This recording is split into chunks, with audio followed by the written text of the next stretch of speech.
I was born into a prestigious family, yet I defected to the Heaven Demon's command and became a demonic cultivator despised by everyone in the martial world. The martial arts community, fearing my power, united forces from various sects to capture me. Just as I was about to reveal all my grievances, due to the restrictions of the demonic arts, my heart ultimately exploded and I died. Young master, delicious potatoes, would you like to try some? The girl's question pulled my dazed mind back to reality. I looked at everything before me in disbelief. Hadn't I already died from violating the Heaven Demon's restriction? But why was my heart now beating normally? After coming to my senses, I looked at the girl before me and froze. I had been reborn. But why did I return to the first time I met her of all moments? The girl's name was Wei Xue'er, and in my previous life she was a direct disciple of the swordmaster. In the great battle to suppress demons, she not only single-handedly slaughtered hundreds of demonic cultivators, but also delivered the fatal strike to the Heaven Demon at the crucial moment. Looking at this familiar scene, I vaguely remembered how I had mercilessly crushed the potato she offered me, and even said with disgust, "How rude. How dare you present such a thing to me?" Thinking of this, I immediately felt guilty about my past behavior. Then I proactively reached out and accepted Wei Xue'er's potato, smiling as I told her I would definitely enjoy it. But just as I took a big bite, I was completely shocked because the burning sensation on my tongue felt incredibly real. This wasn't a dream. I had truly been reborn into the past. Just then, someone rushed over urgently saying, "Young master, how did you end up here alone?" The person was none other than the Q family's guard, Wu Yan. Seeing his young master's mouth burned, he immediately drew his blade to strike Wei Xue'er, but I stopped him. I said, "How rude. Quickly give me the steamed bun you're carrying." After receiving the steamed bun, I smoothly handed it to Wei Xue'er. The guard was stunned by this scene. Had the young master taken the wrong medicine today, actually sharing something with someone else? I scratched my head awkwardly and said, "I accepted your delicious potato, so consider this a return gift." Wei Xue'er looked at the steamed bun before her, practically drooling. But just then, a voice suddenly came from behind, stopping her. The person was Wei Xue'er's grandfather. Seeing it was her grandfather, Wei Xue'er immediately ran to embrace him. Grandfather asked with concern if she was hurt. Wei Xue'er indicated that grandfather needn't worry and told him what had just happened. However, I looked at the old man before me with complete shock, because in my previous life, this person was one of the 3 Venerables Alliance leader, who held the position of marshal and struck fear into the demon cult, swordmaster Wei Xiaojun. But the next second, the old man grabbed Wei Xue'er and quickly came before me, bowing in apology. "My granddaughter is ignorant. I hope the young master can be lenient." Seeing this, I hurriedly said, "Elder, I should be the one expressing gratitude. Thanks to your granddaughter's potato, I was able to fill my stomach. However, all I can offer in return is this steamed bun. I hope you can accept it." The old man was quite surprised by this. Wei Xue'er stared at the steamed bun with gleaming eyes. Just as she was about to reach out and take it, the old man held Wei Xue'er and ran backward, saying, "We cannot accept something so valuable." But they hadn't run a few steps before I called them to stop again. Then I once more placed the steamed bun in Wei Xue'er's hands. Wei Xue'er looked at the steamed bun happily. At the same time, grandfather's lips curved into a meaningful smile. It seemed Xue'er had found that person. After seeing the two off, I breathed a long sigh of relief, although I didn't understand why the swordmaster would come to such a place. At least I had saved my life, which was good. A moment later, arriving at my family's gate, I was puzzled. Why had I been reborn? Could it be because of the Heaven Demon's curse? But just then, a voice interrupted my thoughts. The person was my second sister, Red Blazing Sword Chu Yanshu, who was also the person in this family who looked down on me the most, learning from the servants that today was the day the family had returned. Second sister warned, "Don't pull any tricks. After all, you can count on one hand how many times you've come back to this family." However, I directly pushed her hand away, saying, "I was wrong for rarely coming back before. I will apologize to father." This instantly angered my second sister. With a loud shout, the internal energy in her body immediately circulated rapidly, the powerful force even causing the ground to cave in. Then she walked toward me with a fierce glint in her eyes. She said, "Although I don't know what you're up to this time, I'm really angry now." At this critical moment, the sound of a horse came from not far away. The person was none other than the Q family head. We hurriedly bowed respectfully, but father merely glanced over, his naturally imposing demeanor making me tremble. Then father asked the steward, "Are there any sword teams still in preparation?" Upon learning the 3rd sword team was on standby, he immediately issued a summons order. He also specifically instructed me to come alone to the family head's office after dinner. Hearing this, I was both surprised and afraid. I said, "After dinner, can I say my stomach hurts and not go?" The scene shifted to the evening banquet. Due to the overly heavy atmosphere, the delicious dishes before me didn't seem appetizing at all. Just as I was hoping someone would stand up to break this awkwardness, father suddenly spoke, saying, "Yanshu, I heard your martial arts have improved considerably." Second sister said, "I've had some recent insights advanced to 3-star strength a few days ago." Father couldn't help but praise upon hearing this. "I didn't expect you to surpass so many experts at such a young age." Looking at second sister's smiling, blushing face, I was quite surprised. I didn't know second sister could smile, but when our eyes met, she immediately changed her expression. Just then, father suddenly shifted the topic to me, saying, "I heard you went to the market street. Did you have fun?" After I gave my affirmative answer, father showed a hesitant expression. Before finishing his words, he left alone. Then a servant came to notify me. "Young master, the family head said you should rest well tonight and come see him tomorrow." After returning to my room, I gazed out the window thoughtfully. Since I had been reborn, did that mean I could eliminate the heaven demon first? But I quickly rejected my own idea. How could I possibly kill the heaven demon, who was said to be even more formidable than the three venerables? In my previous life, to save my life, I had no choice but to defect to the demon cult, becoming a demonic cultivator, barely surviving. I deeply regretted this, but it also made me see many things clearly. Since I had been reborn this time, I must choose a different life. Anyway, the demon cult would ultimately be destroyed, and the heaven demon would die at Wei Xue'er's hands. Now I just needed to quietly live until everything ended and absolutely not repeat my previous life's mistakes. So I directly concentrated the true energy in my body. Feeling that minuscule amount of true energy, I couldn't help but sneer. This rat-dropping sized true energy, compared to second sister's strength, I was simply trash. With that thought,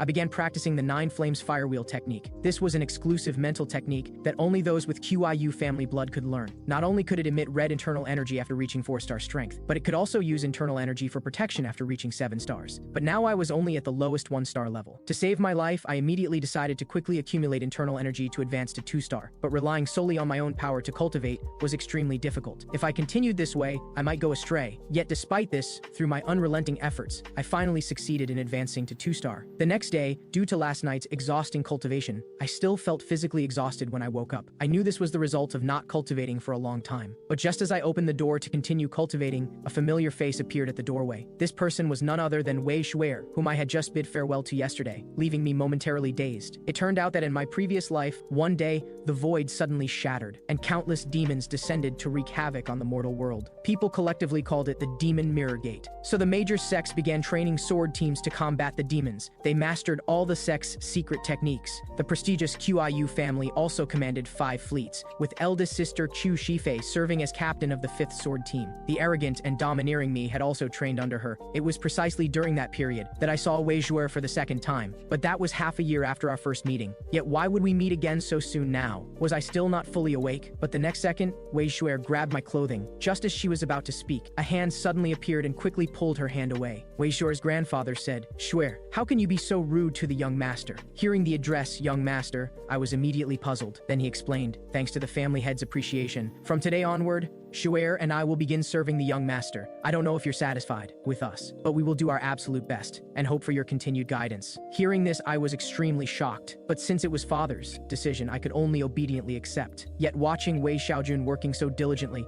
I felt something was increasingly wrong. The swordmaster was actually sweeping the courtyard at my home. This was simply too absurd. What I hadn't expected even more was that the future #1 divine sword under heaven had actually become my personal maid. It seemed that the exclusive servant work that everyone had been avoiding had been taken on by Wei Xue'er, but with her clumsy appearance, how could she seem competent at all? I couldn't help but sigh inwardly. Why did this life feel like it was destined to fail from the start? I didn't know if father knew their true identities, or if it was because no one wanted to serve me that he recruited them. But just as I was about to find father to understand the situation, Wei Xue'er hurried to follow along. Although a personal maid needed to stay by the master's side at all times, I still decided to leave her behind. Looking at her pitiful expression, I specifically instructed her to work hard before leaving, and that I would bring steamed bun back for her. Wei Xue'er immediately beamed with joy upon hearing this. A moment later, arriving at father's door, I hesitated. After all, in my previous life, my relationship with father wasn't very close, and I never had the opportunity for such a private conversation. But just then, father suddenly appeared behind me, struck up a conversation, and urged me to hurry inside. After entering the room, I expressed my confusion about father's arrangement of placing Wei Xiaojun and Wei Xue'er by my side. But father kept me in suspense, saying he would tell me everything when the time was right, which strengthened my conviction. It seemed father knew the swordmaster's true identity, but what exactly were they doing this for?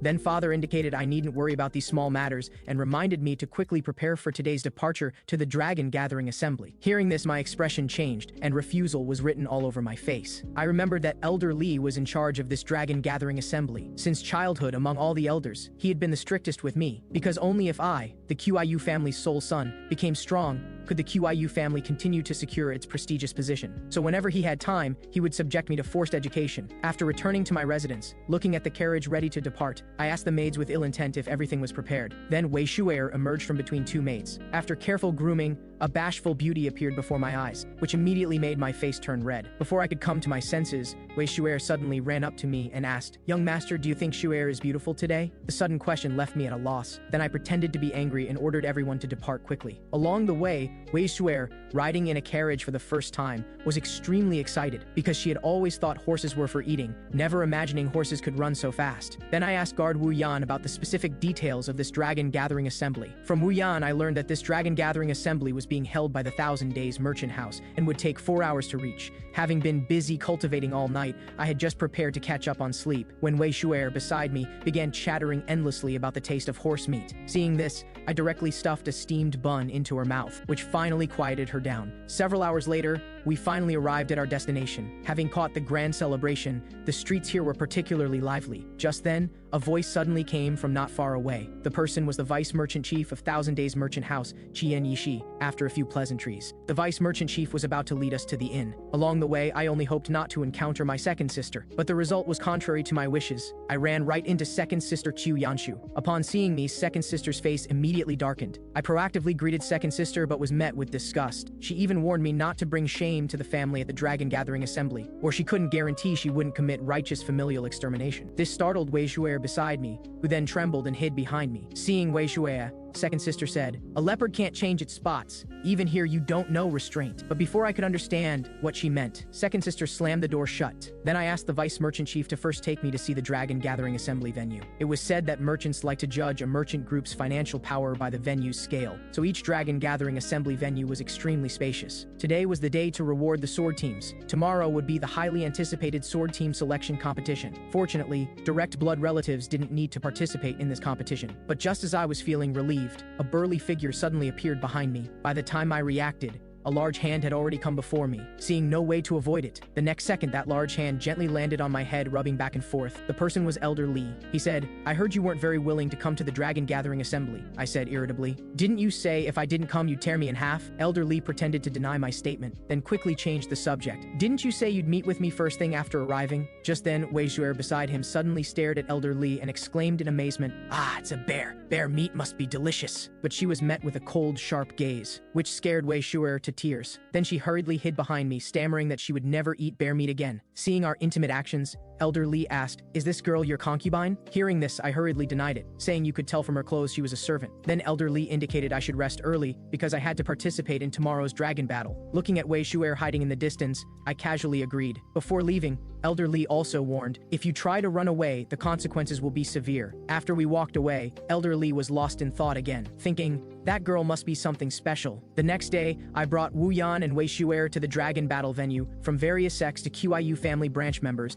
anyone who could prove their identity could participate in the selection. After all, becoming a member of a sword team was quite remarkable. However, Wei Xue'er was still worried that Elder Li might suddenly appear and snap her neck. I said, "Don't worry, if he comes, Wu Yan will take care of him for you." And Wu Yan quietly indicated he had no way to deal with Elder Li either. I couldn't help but tease, the next year's today might be Xue'er's death anniversary. Wei Xue'er was scared silly by this joke, then pointed at the steamed bun cart in the distance and said, "Grandfather said being a well-fed ghost would look better." Wu Yan also hadn't expected the young master would grant a servant's every request. He said, "You truly are different from the rumored spoiled young master." But only I knew that this innocent-looking girl before me would become the martial world's #1 divine sword in the future. Just then, a voice in the distance attracted our attention. A servant indicated the girl shouldn't run around, saying there were many Qiu family people here. It would be bad if she ran into young Master Qiu. However, the girl turned a deaf ear, saying, "With so many people, how could I possibly run into him?" The more I listened to this voice, the more familiar it sounded. Wait, the young Master Qiu they were talking about couldn't be me, right? As a result, the girl turned around and immediately saw the person she least wanted to see. The girl and servant froze on the spot. I also recognized the girl at first glance. Shoulder-length hair and jet black eyes, plus the ring symbolizing her identity. She was Miss Peng, and also my former fiancé. The reason for the engagement with the Peng family, one of the 4 great families, was simple. It was a marriage of mutual benefit. The problem was that in the past I was simply too troublesome.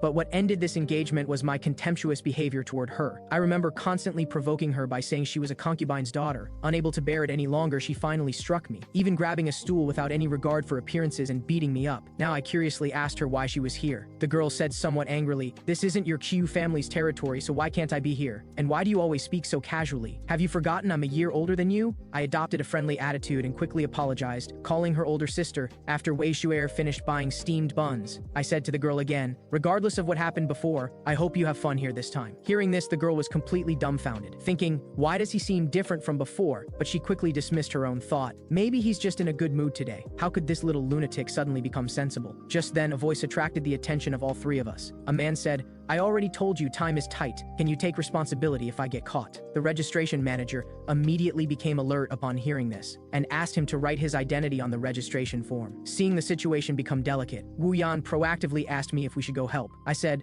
"Don't worry. Although anyone can participate in the competition, those with unclear identities cannot participate. Besides, there are many who cause trouble during registration, and the QIU family warriors maintaining order will handle it." At this moment, the lead QIU family warrior placed his hand on the man's shoulder, warning him not to cause trouble. But the next second, the man violently threw him to the ground. This sudden scene infuriated the manager. But the man said, "I've already proven myself with my strength. Can I participate in the competition now?" Seeing this, Wu Yan again asked me if we needed to intervene. However, I turned and walked toward the venue, because I didn't want to get involved in strange matters again. On the other side, after the manager clearly refused the man's participation request, the man sternly questioned whether he was looking down on the Peng family's young master. At these words, I immediately turned back to look. I hadn't expected that this troublemaker was actually the martially exceptional Peng family young master. It turned out that 4 months ago, Peng Yuzhen graduated as the top disciple from the Divine Dragon Hall, presided over by the Martial Alliance leader, becoming the youngest young master in history. But he himself couldn't be happy about it at all, and even wanted to burn the identity plaque the family head had given him as firewood. Although younger sister Peng Yaqian didn't understand his thinking, she still suggested he go out and have fun for a few days to relax. Peng Yaqian never imagined her brother would be gone for 4 months. Fortunately, through extensive inquiries, she learned of her brother's latest whereabouts, and thus pursued him here. Now Peng Yuzhen was very puzzled. He had already shown his identity and strength, so why still couldn't he participate? Did he really need to demonstrate a Peng family ultimate technique here? Hearing this, I became more certain of his identity as the Peng family young master. But having lived a second life, to avoid getting involved in strange matters again,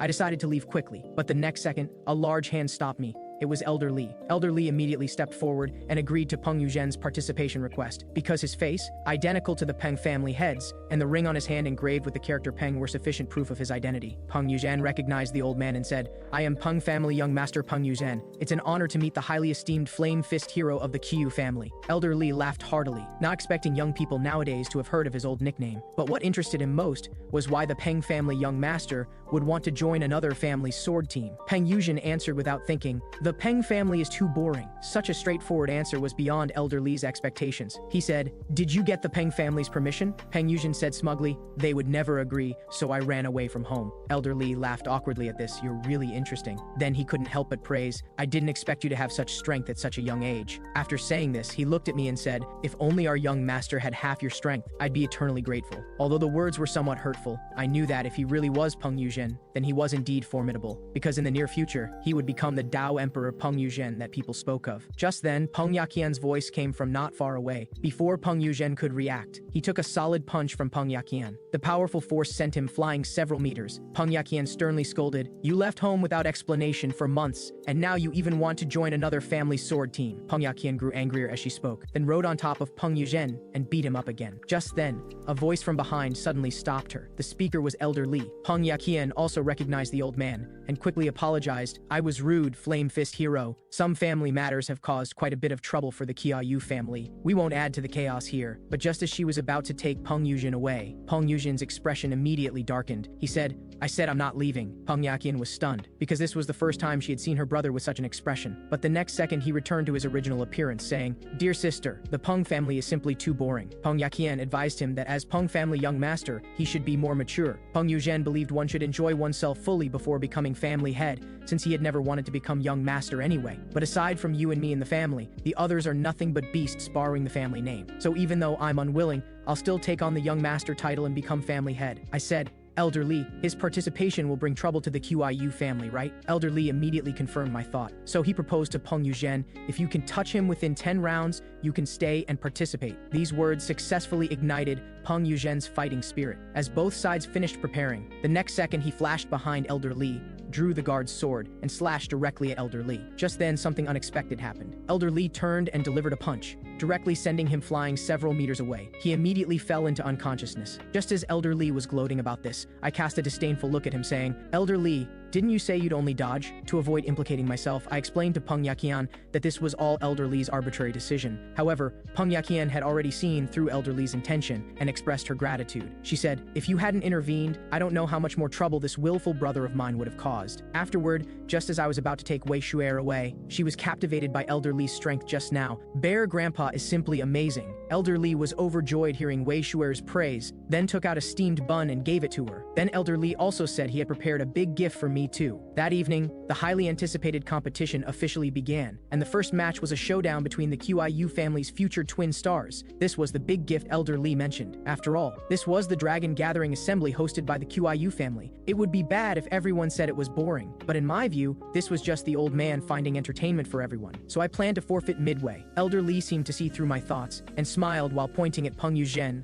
lying on the ground, saying, "If you forfeit, you know what will happen." I said, "Do you really want to see me get beaten up and lose in front of everyone?" Hearing this, Elder Li said seriously, "Haven't you really thought about winning?" Little did he know that, having lived a second life, I only wanted to live peacefully through this lifetime. At this moment, second sister mocked me for going on stage without a weapon, but I didn't care. The 9 flames fire wheel technique could be used with various weapons, with sword and fist techniques being most remarkable when combined. In the end, I found that fists suited me better. Just then, second sister suddenly smiled wickedly, thinking, "Having such an opportunity is simply wonderful. I can legally beat my own brother, and in front of so many people too. Why should a boy naturally become family head? I wish you would die right now." As the match began, second sister immediately launched a fierce offensive against me, but I barely dodged them all. Second sister couldn't understand why her 3-star swordsmanship was being evaded by her 2-star brother. Catching my breath, I quickly pondered how I should lose this match. Take a hit and then pretend to fall. But right now, her every attack was full of danger. Would I really be okay if I took one hit? Just as I was distracted, second sister seized the opportunity to come before me, grabbed my collar and held me firmly, then swung her sword to strike me again. Fortunately, I reacted in time. With a turn, I pulled my clothing off my body, and the removed clothing was violently split in two. Seeing this, cold sweat broke out on my forehead. I wanted to reason with her, but second sister's eyes had already turned bloodshot. Her sword was gathering masses of internal energy. She said, "Why can you, this trash, easily push aside all my efforts?" After saying this, she rushed at me with everything. But no matter how she attacked, I evaded it all, because these deadly moves only made it easier for me to dodge. But if this continued, this match would never end. So just as I was about to give up resisting, second sister suddenly said, "Only knowing how to dodge, you should just disappear like your mother." The next second, second sister's eyes widened in disbelief. She hadn't expected that her full-strength strike would be directly blocked by me. I tightly gripped second sister's small hand. The powerful aura also made her sense a hint of danger, so she quickly leaped backward, creating distance. The next second, I flashed behind her and directly threw a punch toward her. At the same time, Peng Yaqian admired, "The two competing on stage are Black Phoenix's younger siblings, right? They're roughly my age, yet have such strength. It seems I can no longer swagger around using the Peng family name." And the Black Phoenix Peng Yaqian mentioned was my eldest sister Qiu Shifei, also the most remarkable person I'd ever met. Not only did she earn a reputation in the martial world at age 15, but she also became captain of the Qiu family's 5th sword team at the age of 20. Then Peng Yaqian asked elder brother Peng Yuzhen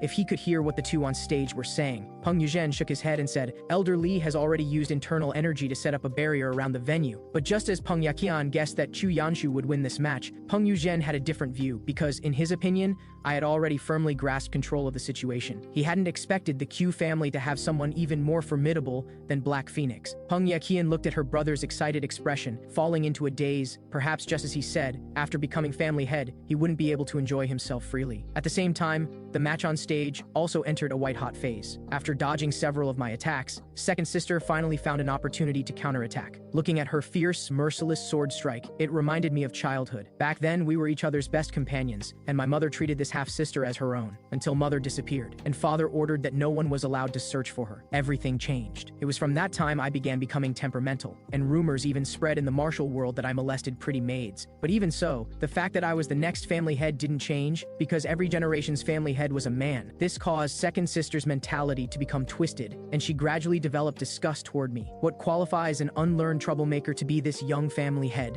Coming back to my senses, flame-like internal energy began circulating in my palm. I said, I know you hate me, and I can understand what you're saying. After all, I really am just coasting along, but please try to understand me too, sister. After saying this, I directly punched second sister in the face. This caused second sister to immediately lose consciousness. After the match ended, I sat alone by the door, filled with regret. I hadn't planned to win at all. Never mind that I only had 2-star strength. Knocking out second sister, who had considerable cultivation, with just one move and making her faint on the spot was simply impossible for me to explain to everyone. Just then, Guard Wu Yan and Wei Xue'er found me. After some words of concern, Wu Yan spoke up, saying the atmosphere inside had been very chaotic just now, but fortunately Elder Li stepped in promptly to calm the scene. I wasn't surprised by this at all, since a famous waste had actually defeated this generation's star of hope. At this moment, Wei Xue'er noticed my hand covered in wounds, which made me realize I still couldn't perfectly control internal energy. She immediately took out bandages wanting to dress my wounds, but after wrapping them around repeatedly, it was a complete mess. Then she said, I don't know how to do these things, so please don't get hurt again in the future. As soon as she finished speaking, Peng Yuzhen suddenly appeared and teased, I also don't like seeing young Master Chu get hurt. After Peng Yuzhen and I got to know each other, Peng Yaqian, hiding behind a servant, felt a bit awkward and begged her brother to leave quickly. Peng Yuzhen immediately caught on, saying, You're embarrassed because you annulled your engagement with young Master Chu, right? Why not take this opportunity to reconcile? Hearing this, I also felt speechless, so I quickly changed the subject. Young Master Peng, did you come find me for some reason? Peng Yuzhen said he wanted to make friends with me. He didn't expect that besides Black Phoenix, the QIU family was hiding a strong person like me. This made me very confused, and I asked, Are you very familiar with my sister? Peng Yuzhen said, Yes, but I just don't know what your sister thinks. At the moment of parting, Peng Yaqian suddenly turned around and stopped in place. I asked her if she had something to say. I heard her stammering about what happened on the day the engagement was broken off. She said, I went too far hitting you with a chair that day, so I wanted to. Before she could finish, I took the first step to express my apology to her. My behavior that day was too absurd, and I really deserve to be hit. You don't need to feel guilty about it. Hearing this, Peng Yaqian showed a relieved smile. She said, Q Yangtian, I look forward to seeing you again next time. Before leaving, she didn't forget to remind me to take good care of what her brother gave me. About this, I was very confused. What was this badge actually for? On the way back to the QIU family, I couldn't remember having any experience of fighting with my sister in my previous life. Even the number of times I won against others was very few, and all of this seemed to become different from my previous life after Wei Xue'er came to my side. I didn't know what kind of changes the kindness I showed her would bring in the future. I couldn't help but sigh. No matter what, as long as I didn't repeat the mistakes of my previous life, it would be fine. Just then, I suddenly sensed something, so I hurriedly ordered Wu Yan to check the Demon Immortal Talisman. But looking at the completely motionless Demon Immortal Talisman, he immediately signaled that I didn't need to be nervous, because once a Demon Mirror Gate appeared, the Demon Immortal Talisman would definitely glow. But just as he finished speaking, the Demon Immortal Talisman suddenly started flickering, so Wu Yan hurriedly issued an order to the convoy to stop moving forward, and instructed everyone, the Demon Mirror Gate has appeared. Prepare for battle. Protecting the young master's safety is the priority. But the next second, I suddenly appeared beside him and started warming up. Wu Yan reminded me that the current situation was very dangerous, but I didn't pay attention to his nagging and instead looked toward the open ground not far away. I saw a crack emitting green light appear out of thin air ahead. As the crack grew larger and larger, the next second, several ferocious-looking wolf demons rushed straight toward us. Seeing the situation, I immediately prepared for battle. The danger level of a green demon mirror gate was very low. Although it was a bit troublesome, it was completely manageable. Then I killed a demon wolf with one punch. Immediately after, I dug out the magic stone from its body. This was also the common weakness of all demon beasts. As long as this thing was dug out, they would die immediately. But I still overestimated my physical strength. Digging out the magic stone wasn't difficult, but continuously using the 9 flames fire wheel technique consumed me way too much. But the demon wolves didn't give me any chance to catch my breath. They bared their teeth and pounced on me. At this critical moment, Wu Yan arrived in time and stood in front of me. With just one sword strike, he killed all the demon wolves. This made me curious about this personal bodyguard. Who was this guy's true identity?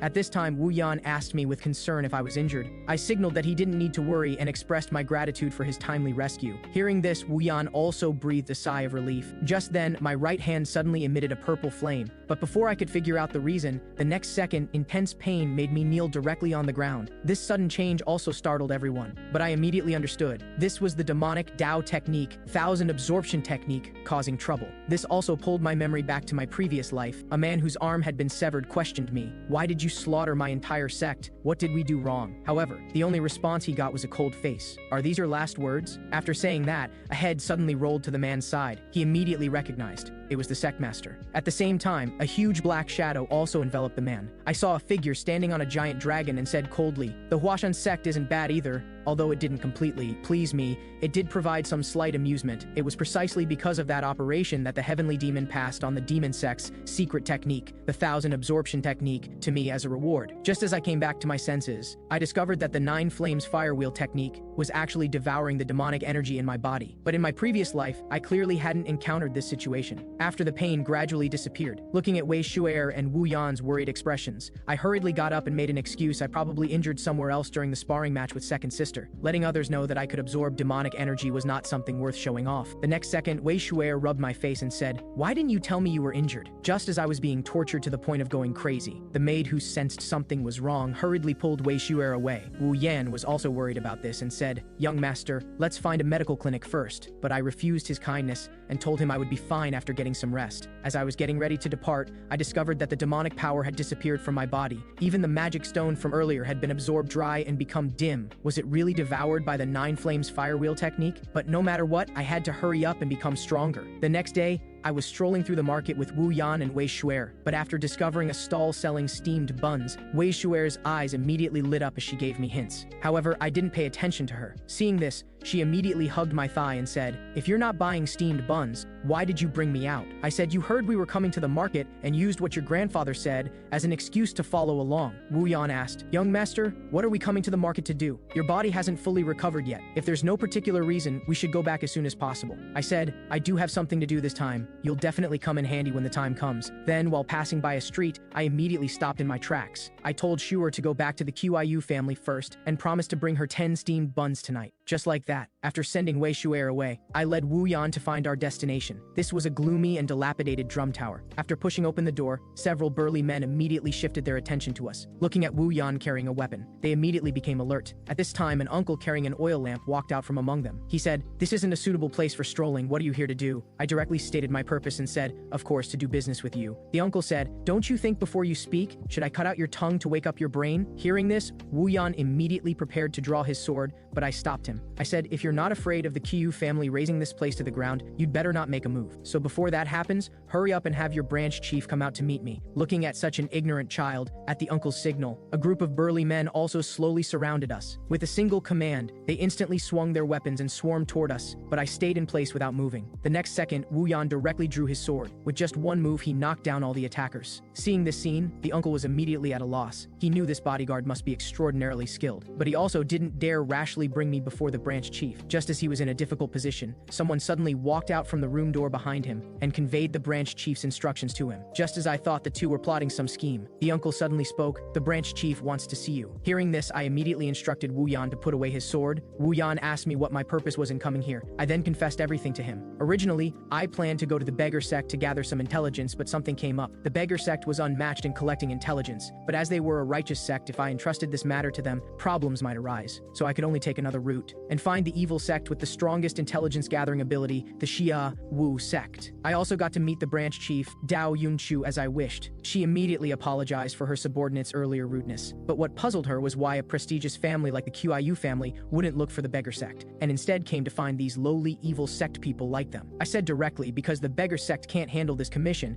so can you accept the commission or not?" Dao Yunchu said, "As long as you can afford the price, the Xia Wu sect has never had a reason to refuse a commission." So I directly took out a portrait and said I was looking for a boy around 10 years old. After carefully examining it, Dao Yunchu suddenly said, "I'm very sorry, but this commission might be difficult for us to accept. Finding a child's whereabouts is somewhat difficult for us." Hearing this, I said directly, "Information about your sect master is the commission fee." As soon as these words were spoken, the subordinates behind her drew their swords one after another. Then they fiercely slashed toward me. At this critical moment, Wu Yan intervened in time and blocked all the attacks with one sword. Then Dao Yunchu asked me with a gloomy face how I knew about the sect master. I said, "I'm not here to play question and answer games. Mastering the opponent's intelligence is necessary." After hearing this, Dao Yunchu confirmed with me again about the authenticity of the intelligence. I put on a nonchalant expression and said with a smile, "Since the Xia Wu sect can't accept this commission, I'll try going to the beggar sect." and I'll also tell the beggar sect about the intelligence regarding the Xia Wu sect's master. Dao Yunqiu had no choice but to accept the commission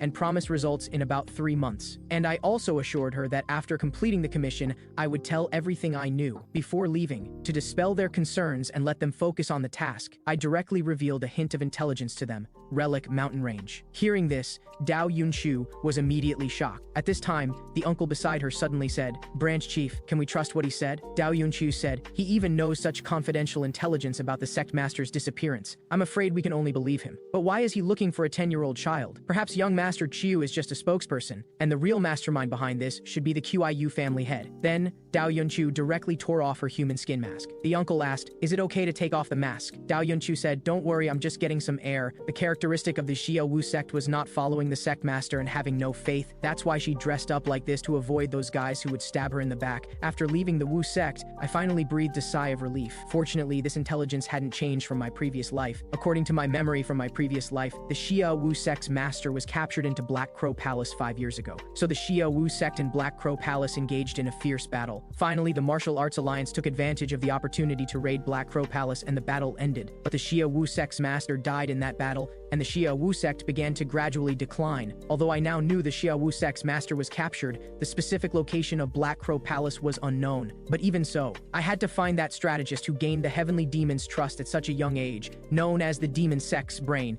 Tian Yulang, Zhu He, and then personally kill him, because this guy was not only full of schemes, but also played a crucial role in the demon sect's expansion. Even divine sword Wei Xue'er had suffered many losses at his hands. Just then, Wu Yan complained, "The Xia Wu sect's intelligence capability is too poor. Although I don't know who you're looking for. Spending 3 months seems a bit too long. By the time we find them, it'll probably be summer." Hearing this, I suddenly remembered something else. The treasure vault of the Yan family, operated by the First Merchant Guild, was discovered at that time. It accumulated a large amount of gold, silver, and treasures inside. But more importantly, there were those priceless spiritual pills. Those who gained explosive power because of the spiritual pills all eventually became demon people, enhancing the heavenly demon's strength. Thinking of this, I felt helpless, even if I wanted to stop it. The location of the secret vault was really too far from here. In that case, I might as well give up. At the same time, in the Q family's inner courtyard, Elder Li deliberately coughed. He said, "Old servant, aren't there still fallen leaves in front that haven't been swept clean?" After saying that, Elder Li smiled. "So it was your suggestion to have Yang Tian participate in the dragon gathering assembly?" Wei Xiaojun laughed dryly. Then he directly crushed the broom in his hand. Seeing this scene, Elder Li immediately panicked and said, "Senior, I'm helping you act as the Qiyu family's servant. Since there's no one now, why don't I help you sweep instead?" Then Wei Xiaojun asked Elder Li about his purpose for coming here. Hearing this, Elder Li immediately said seriously, "You felt it too, right? That guy who had to run away, even from practicing horse stance 3 months ago, has now defeated Yan Shu, who has 3-star strength. I can't just ignore such outstanding talent." Wei Xiaojun was also surprised by this. He had lived so long and never seen anyone grow so fast. Something must have happened to this child. If the Grand Elder knew about this, he definitely wouldn't sit idly by. Maybe he had already taken action. On the other side, Wei Xue'er encountered a boy. The boy asked her the first time he saw Wei Xue'er if she wanted to come to his side, and promised to make her even happier. Just then, I suddenly appeared and stood in front of Wei Xue'er. Looking at the boy's shy appearance, I concluded he wasn't a good person. "Sorry, this is my servant. Who are you?" The boy first apologized for his presumption. Then he introduced himself. "My name is Qiu Jueye. I came here because I want to spar with you." However, I refused without even thinking. Qiu Jueye smiled mockingly and said, "As expected, you're a cowardly person." I smiled and said, "You really have good judgment. I am very cowardly and very afraid." But actually, I didn't want to attract more attention. But just as I was about to leave, Elder Li suddenly appeared and blocked my way. He said, "Juai came all this way. You should agree to he." Seeing Elder Li arrive, Qiu Juai hurriedly bowed. Elder Li told me that Qiu Juai was precisely the Grand Elder's grandson. This made me see through everything immediately. I originally thought he was interested in my strength, but now it seemed the Grand Elder sent him. As everyone knew, the Grand Elder had great ambitions, so he always hoped that a waste like me would sit in the family head position. But now I unexpectedly won against second sister at the dragon gathering battle, so he sent his grandson to test me. Thinking of this, I refused to spar with him again. Elder Li wanted to continue persuading me, but I resolutely pulled Wei Xue'er and turned to leave, because I didn't want to get involved in these power struggles, and I didn't plan to fight this sparring match that would surely end in defeat. Just then, a hand suddenly grabbed Wei Xue'er. It was Qiu Juey. He said, "I think young Master Qiu doesn't deserve you. Why don't you abandon this coward and come with me? I'll definitely make your life better." Hearing this, I said angrily,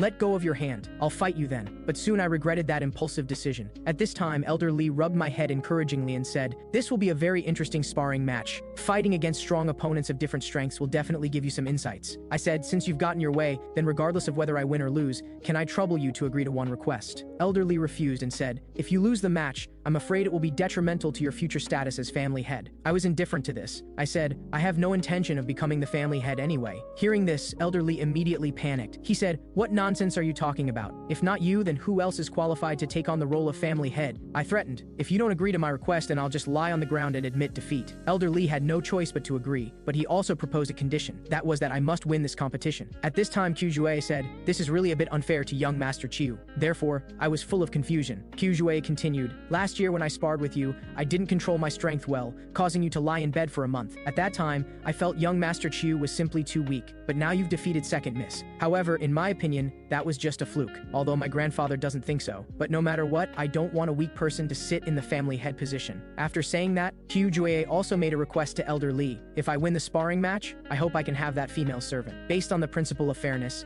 Elder Lee agreed on the spot. This made my anger surge instantly. I said, "You really have no filter." As the sparring match was announced to begin, Xue'er and I both simultaneously released our inner power, testing each other. But Xue'er gradually began to panic. Clearly the inner power was circulating, and his speed and strength should be far ahead. But why was that guy's inner power so strong now? And to block his inner power, he actually had to use all his strength. At this time, I deliberately withdrew part of my inner power. Xue'er thought so. He's been pretending to be strong to save face. Now he's run out of inner power. Then Xue'er said confidently, "Young Master Qiu, please attack first. This match should let the weak one attack first." Hearing this, I didn't say another word and directly flashed behind him. Although it was unexpected, he still dodged it. Xue'er mocked, "That move had a good idea, but your speed is really too slow." Little did he know that my right hand had already condensed a ball of inner power. Then I fiercely smashed it toward his face. This punch also made him spit blood directly. Seeing this situation, I didn't plan to press my advantage, but gave him a chance to counterattack, because I didn't want others to think I won unfairly. Xue'er's eyes immediately became cold. Powerful inner power frantically circulated around his long sword. He said, "I underestimated you just now. Now it's my turn to attack." Although I knew this sparring match wouldn't end easily, I didn't have much time left. Originally, I should release inner power to fight the enemy, but when encountering a stronger opponent, I could only use inner power to strengthen my body and temporarily become stronger. But my body could only hold out for another half moment at most. If I continued to persist, I might go Astra, so I had to decide the outcome within this period. Fortunately, I knew that the 9-dragon red-black sword he used was an initial move that started with drawing the sword and ended with drawing the sword. As long as I paid attention to his sword drawing, there was a chance to win the sparring match. Just then, Xue'er suddenly drew his sword and slashed toward me. I just slightly dodged to the side and avoided this strike. Then he turned and slashed several more swords, but still came up empty-handed. But I noticed his weakness. Although his moves connected very smoothly, if they were interrupted, he couldn't continue. So I directly placed my hand on my chest and circulated my inner power. Just as Xue'er raised his sword to slash at me, I clenched my fist with all my might and released all my inner power from a distance. The heat released by the inner power also sent Xue'er flying. Taking this opportunity, I added another punch and directly blasted him into the corner. Seeing the outcome was decided, I asked him, "Do you know what I hate most? I don't care what you do to me or what attitude you have, or even if you want the family head position. But what I hate most is that you dared to covet something you don't deserve. Since you like competing with others so much,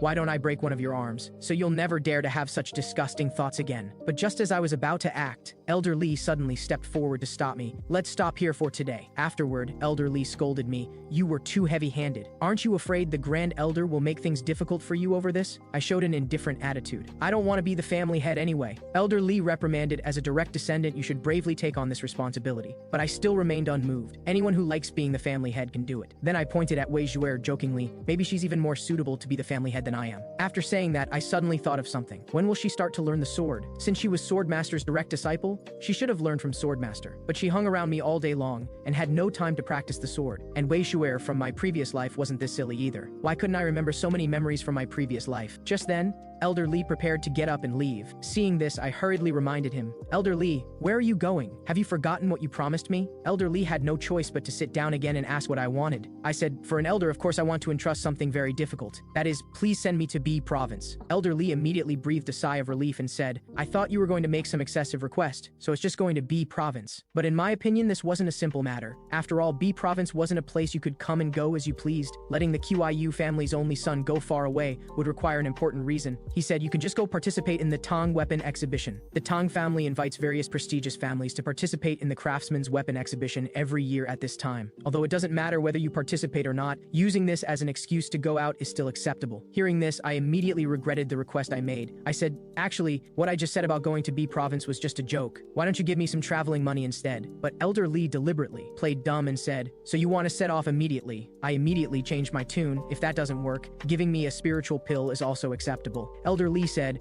I'll immediately send someone to take you to B province and let you see what an elder's power is. About this, I couldn't help but think, this old guy is really stingy. Soon, under Elder Lee's urgent order, I embarked on the journey to B province. After parting, Swordmaster Wei Xue'er suddenly changed the subject, since the young master has already left. Then from now on, you'll be responsible for sweeping the courtyard. Elder Lee reluctantly took the broom. He said, it's pretty boring now anyway. Why don't I complain a bit while working? A few days ago, the family head asked me some things about the medical immortal's whereabouts. It looks like someone asked him to. So why are you looking for the medical immortal? As soon as these words were spoken, the atmosphere immediately became cold. Elder Lee unconsciously gripped the door tightly. He said, if you don't want to say, then I'll talk about something else. Your granddaughter is called Wei Xue'er, right? She doesn't seem to be human. But what responded to him was an icy voice. Elder Lee, you've overstepped. Elder Lee continued, every living being has a specific aura, and humans are no exception. But when I first saw that child at the Dragon Gathering Assembly, I couldn't sense any presence at all. If you're waiting for the medical immortal to cure that child, I advise you to wake up. You should also know that's not an illness, and moreover, before he could finish, Wei Xue'er interrupted. Elder Lee, that's enough. That child is a person. Elder Lee hesitated and said, since you insist on protecting that child, I won't ask any more from now on. My opinion doesn't matter anyway. At this time, Wei Xue'er was secretly grieving and said, so what if she's not human? As long as Xue'er is by my side, I'll protect her with my life even if it costs me everything. Little did he know that at this moment, Wei Xue'er had already disappeared from the room without anyone noticing. The scene changed. At night, the exhausted group began preparing dinner, and I took advantage of the break to cultivate as always. But soon I collapsed on the ground due to lack of stamina. It had been 10 days since departure. I worked hard to cultivate every day, but my inner power improved very slowly. Although the 1000 absorption technique was a method to rapidly increase inner power, this was the heavenly demon's technique. It was best not to use it lightly. After all, I finally had a chance to start over. I couldn't go down that old path again. Just then, a loud shout suddenly came from not far away. I hurriedly went forward to ask Wu Yan what happened. I saw the maid staring at the carriage with a surprised face. When I lifted the curtain, I discovered Wei Xue'er had somehow appeared here. It turned out that just as I was about to depart, Wei Xue'er expressed to her grandfather that she also wanted to go along. But Wei Xue'er directly refused her request. Wei Xue'er was very puzzled by this. Why was it okay to go to the Dragon Gathering Assembly last time? Wei Xue'er said, because even if you cause trouble, someone was watching you for me, but not when going to B province. Wei Xue'er, who understood, began organizing my clothes in the carriage. Just then, a strange sound came from the carriage. Hearing this, Wei Xue'er hurriedly turned to investigate, but the next second, a hand suddenly appeared and directly pushed her into the supply box. Before Wei Xue'er could react, those hands appeared out of thin air again and kept twisting beside her head. Soon Wei Xue'er gradually lost consciousness and fell asleep in the supply box. That's what happened. Hearing this, Wu Yan, the maid, and I looked at her speechlessly. Wei Xue'er thought we didn't hear clearly, so she recounted it word for word again, but her account still left us unable to believe it. I originally wanted to send a guard to take her back, but we were too far from home now, and we didn't have extra food for them, so I could only keep her by my side. Just then, I suddenly sensed something, so I hurriedly instructed Wu Yan to stop the carriage and prepare for battle, because I could clearly sense there were 4 demon beasts nearby. No, 3, 2, 1. While I was dazed, the demon beast had already attacked toward the carriage, but just as I circulated my inner power to prepare to deal with it, a sword light swept past and directly split it in two. Afterward, Wu Yan immediately expressed his gratitude to the woman. Wei Xue'er also waved at her. When she turned her head, I was immediately shocked. In my memory from my previous life, she was that cold-blooded, ruthless, decisive demon sword marquise. But after completing the heavenly demon's missions each time, she needed me to guide her way back to the demon sect, only because she was completely directionless. She said, "Are you heading to B province? If you don't mind, can you take me along?" I refused and lied that the convoy wasn't going to B province, because I didn't want to get involved with her again. Then I continued, "The key point is we also can't confirm you're from the Nangong family." Nangong Fei immediately understood. The next second, a lightning power began flickering around her body. The powerful force even shot straight into the sky. I didn't expect that to prove her identity, she would demonstrate the Nangong family's strongest ultimate technique, the Emperor's Sword Formation. As Wu Yan placed his long sword against her neck, she gradually withdrew her inner power and said, "I wonder if this can prove I'm from the Nangong family." Seeing this, I had no choice but to acknowledge her identity, but I still expressed my apology to her because we couldn't travel with someone who used such dangerous martial arts. But what I didn't expect was that, After I clearly refused her request, she kept quietly following behind the carriage. But just as I was about to remind Wei Xue'er again not to interact with her, Wei Xue'er had already run in front of Nangang Fei and started talking about how to eat frogs. Then I grabbed Wei Xue'er's collar and questioned what she was doing. Had she forgotten what I reminded her? But looking at Nangang Fei's pitiful and helpless eyes, I sighed helplessly. I said, I don't understand why a precious daughter of the Nangang family would appear here alone. Nangang Fei turned her head and said, I set off with everyone else but got lost on the way. Are you really not going to be province? I gave a definite answer on the spot. Hearing this, Wei Xue'er was stunned at first, then looked at me with a shocked face and said, are we really not going to be province anymore? Seeing I was exposed, I said helplessly, since you're going to follow us wherever we go, let's go together then. But I hope you'll just follow behind the carriage and not do anything extra. Nangang Fei immediately nodded. Then she asked about my name. After thinking for a moment, I said, my name is Qiu Juwei. After walking like this for 2 days, Wei Xue'er, who had somehow gotten off the carriage, kept talking non-stop beside Nangang Fei. As a result, the carriage's speed naturally slowed down. I immediately ordered Wei Xue'er to get back in the carriage quickly, but Wei Xue'er said Nangang Fei had to get in the carriage too. Hearing this, I refused her request without even thinking. Then I asked Wu Yan how much longer until we reached our destination. Wu Yan said at the original speed it would only take 1 day, but in this situation it would take at least 3 days now. Why don't we let that woman get in the carriage? Hearing this, I sighed. Forget it, let's just find a nearby village to rest first. After 2 more days of traveling, we finally found a village to stay in. Wu Yan said happily, finally we don't have to sleep outdoors on the last night, and Wei Xue'er on Nangang Fei's back was clamoring to sleep with her sister. Seeing this scene, I immediately scolded Wei Xue'er to get down quickly. A precious daughter from a prestigious family carrying someone else's servant was simply inappropriate. Just then, Wei Xue'er suddenly discovered something. A group of people dressed in the same clothing as Nangang Fei were hurriedly rushing toward us. After walking up, the boy said with concern, sister, where have you been these days? We've been looking for you for so long. Nangang Fei responded with a guilty face. I got lost, the boy complained slightly. Didn't we say we'd tie ourselves together and walk? But in Nangang Fei's view, that was simply too humiliating. Then the boy shifted his gaze to Wei Xue'er and me. At this time, I finally recognized the other party's identity. He was precisely the future 5 sword of the martial world, the current thunder dragon Nangang Qingjun. Thinking of this, I proactively introduced myself. My name is Qiu Juye. It's an honor to meet Thunder Dragon. Nangang Qingjun scratched his head embarrassedly and said, you flatter me. After saying that, he suddenly changed the subject. But why are you together with my sister? After learning the whole story from me, he expressed his gratitude, and as a reward, offered to let us have 2 guest rooms to rest. To avoid getting involved with Nangang Fei, I originally wanted to refuse his kindness. At this time, Wu Yan hurriedly came forward to remind me there are no extra rooms left in the village. After many days of camping, the servants are all exhausted. Hearing this, I could only reluctantly agree. In my memory from my previous life, the first thing Nangang Fei did after becoming a demon person was to eliminate the Nangang family. Whether it was the family head or her younger brother, she spared no one. Therefore, she also earned the nickname Demon Sword Marquis. I thought she did this because she hated the Nangang family, but it seemed she had a good relationship with Thunder Dragon. Moreover, the strength Nangang Fei displayed was stronger than Thunder Dragon's, yet she had no reputation or rumors about her in the martial arts world. Her younger brother also seemed quite normal, so why would she do that? Thinking of this, I ran into Nangang Qingjun as soon as I stepped out the door. I proactively greeted him and thanked him for giving us such good rooms. However, Nangang Qingjun directly bumped my shoulder aside and sternly reminded me, know your place. With your strength, you're not worthy of talking to my sister. I don't know how you managed to deceive my naive sister, but if this happens again, I'll tear you to pieces, along with that person on my sister's back. Hearing this, I was immediately stunned. Did this guy take the wrong medicine? Just then, Nangang Fei opened her door. Nangang Qingjun instantly changed his expression and said, no need to be polite. It's my honor to host young Master Qiu. After saying that, he left with a smile while pushing his sister along. This left me dumbfounded. As expected, they're all crazy. At this time, Wu Yan came over to remind me it was time for breakfast. On the way to the dining hall, I thought about finishing quickly and leaving, getting away from these crazy people from the Nangang family, but as soon as I pushed open the door,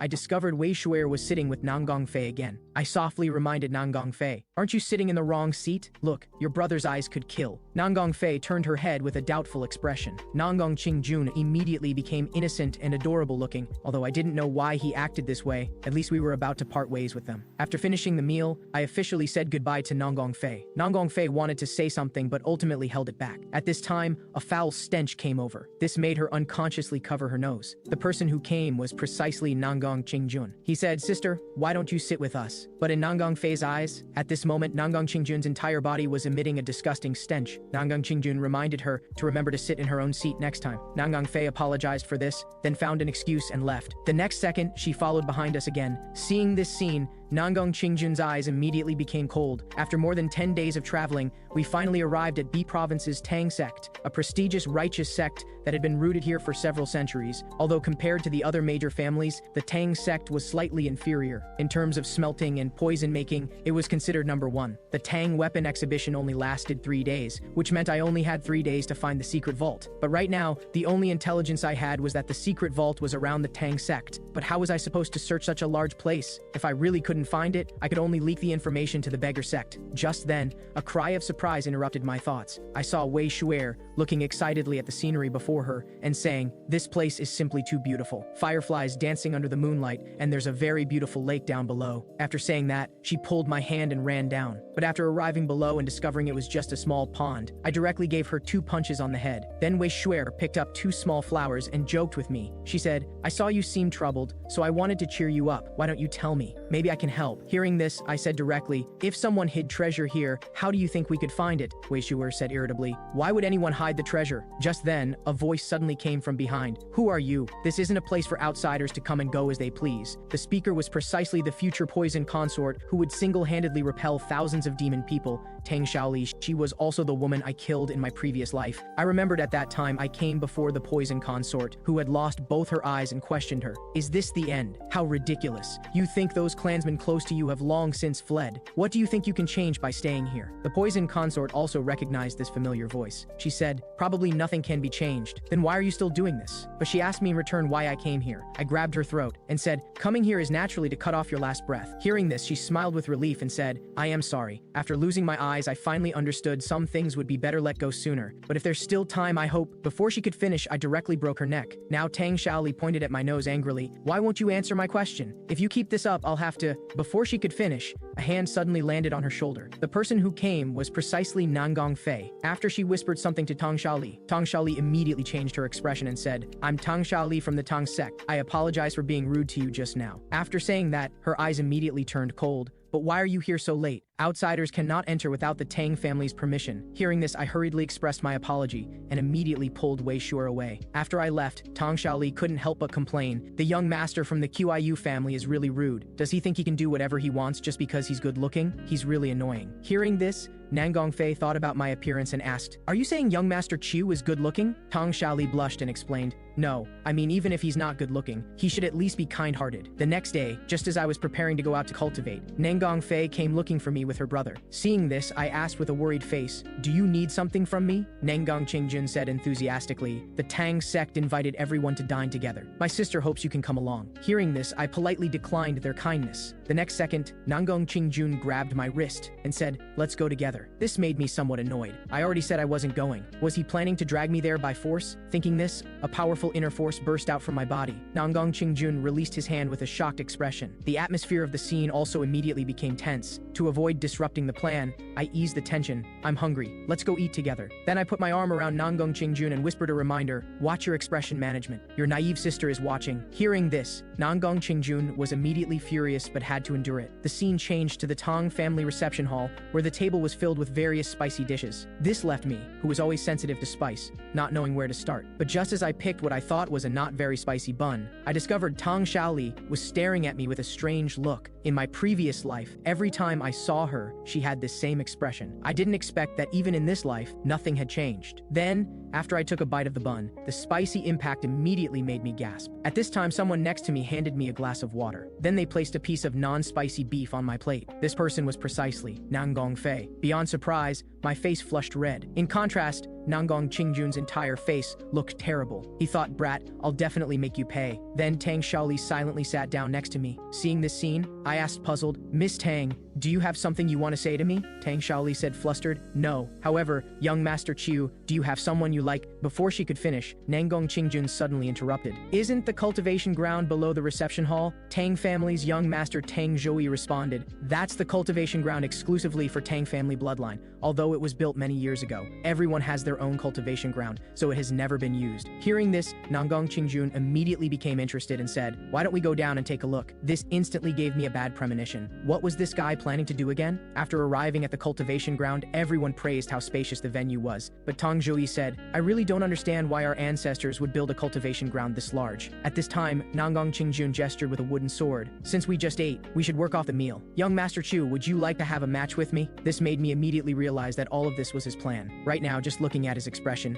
I knew he would definitely teach me a harsh lesson, so I responded with a humble attitude, "How could my third-rate skills be worthy of sparring with Thunder Dragon?" Tang Shaoli said, "The two differ greatly in both age and skill level. This isn't fair. What if his face gets accidentally injured?" Nangang Qingjun said, "It's fine. As long as we don't use inner power, it'll be like a martial arts instruction session. I wonder if young Master Chiyu dares to accept?" Facing Nangang Qingjun's provocation, the corner of my mouth curved slightly. I said, "If it's like that, then I wonder if your level is sufficient." Hearing this, Nangang Qingjun said angrily, "Then let me see just how capable you are." As the sparring officially began, Nangang Qingjun impatiently swung his sword toward me, but after dodging 2 attacks, I could tell he was testing my strength, and what came next would be the real attack. Seeing this scene, Tang Shaoli's face was full of worry. She had been different from others since childhood. At an age when other children were chasing cats and dogs, she was already keeping company with tigers and wolves, because compared to other weak animals, she preferred being around powerful apex predators. But this peculiar hobby of hers destined her to have difficulty finding where she belonged, until she met that boy. She was deeply attracted by his distinctive appearance. Her heart even pounded wildly non-stop. Every time she stole a glance at him, he radiated brilliance all over. Even the way he drank water seemed incredibly handsome. She even unconsciously wanted to get close to him. Could this be what they called love? Just then, a loud bang interrupted her thoughts. Tang Shaoli looked at the scene before her in disbelief. She saw that Nangang Qingjun's sword had actually broken. Nangang Qingjun also couldn't understand why the sword broke. Although he hadn't used full strength in the first 2 moves, the later attacks were all at full strength. While he was dazed, I suddenly swung my fist toward him. I said, "Even if you're a genius, you can't have distracting thoughts during sparring. If this were real combat, you'd already be dead 3 times." Nangang Qingjun suddenly snapped awake and immediately dodged my attack with a flash. At this time, I mocked,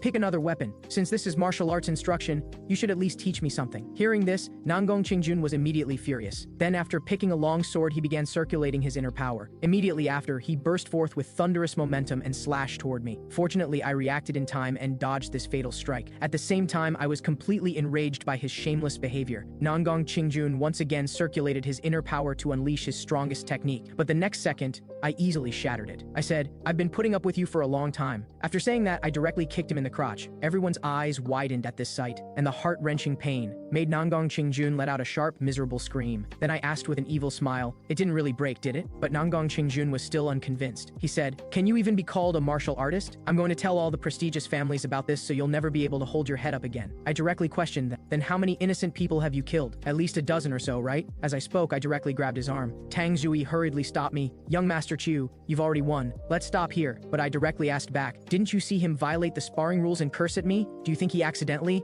made a mistake in a moment of impulse? He's much older than I am." Tang Zhuyi said, "He's from the Nangang family. If you go too far, you know what will happen, right?" I said, "It's precisely because he's from the Nangang family that I've been putting up with him. If the positions were reversed, would you still do this?" As soon as these words were spoken, Tang Zhuyi was immediately speechless. Accompanied by a crisp cracking sound, Nangang Qingjun's arm was just like that, forcibly broken by me. But after I hadn't walked more than a few steps, I suddenly realized I had caused trouble again. If I told Elder Li that I crippled the Nangang family's son, what would he do? Maybe he'd even praise me for doing well. After all, he brought this upon himself. Just then, a hand suddenly grabbed my clothes. I saw Nangang Fei looking at me sincerely and saying, "Tell me your real name." I shook off her hand and responded, "Didn't I already say my name is Qiu Jue?" But Nangang Fei was certain I was lying. This made me start overthinking. What did she want to do? Did she want to avenge her brother? But looking at her expressionless face, I directly dismissed my own thoughts. At this time, Nangang Fei suddenly stepped forward and held my hand, saying softly, "Tell me your real name." Seeing her so insistent, I felt helpless. So I proposed a condition.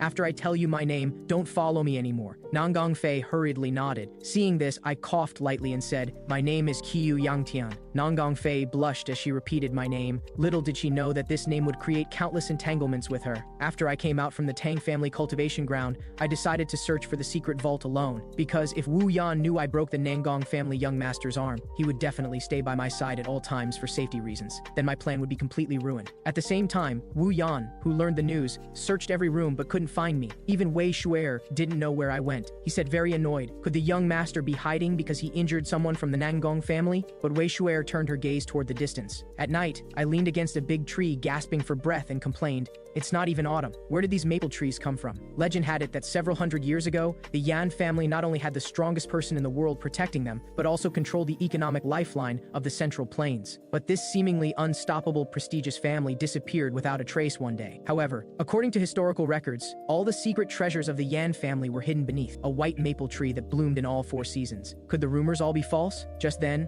my stomach began to growl. This immediately gave me the thought of giving up. Forget it, at least I really tried my best. As soon as I finished speaking, Wei Xue'er suddenly handed a steamed bun in front of me. I took the steamed bun and ate it in big bites, saying, "Is this bundle all food?" Wei Xue'er nodded. But the next second, I opened my mouth wide in shock and asked, "Why are you here?" Wei Xue'er giggled. Then she took out the food from her back and said she found this place by feeling. After saying that, she promised earnestly, "With me here, young master doesn't need to worry." But I still had a worried face. Let's just say the white maple tree was a lie. Hearing this, Wei Xue'er immediately refuted and said she just saw it. I casually humored her, then it must be very beautiful. But the next second, I froze directly and said, "What did you just say you saw?" Wei Xue'er responded sincerely, "Didn't you see it too?" Hearing this, I felt awkward. Then Wei Xue'er brought me to a dead tree. This left me speechless. Immediately after, I pried open her eyes and questioned, "Is this a white maple tree?" Hearing this, Wei Xue'er said aggrieved, "I'm not lying. This is a white maple tree." About this, I turned a deaf ear, and even prepared to return to the Qiu family. But just then, a strange sound suddenly caught my attention. I saw a crack appeared at some point in front of Wei Xue'er. Seeing this, I hurriedly signaled her to leave quickly. Although I didn't know where that thing came from, I could feel it was very dangerous. As Wei Xue'er's finger slowly approached,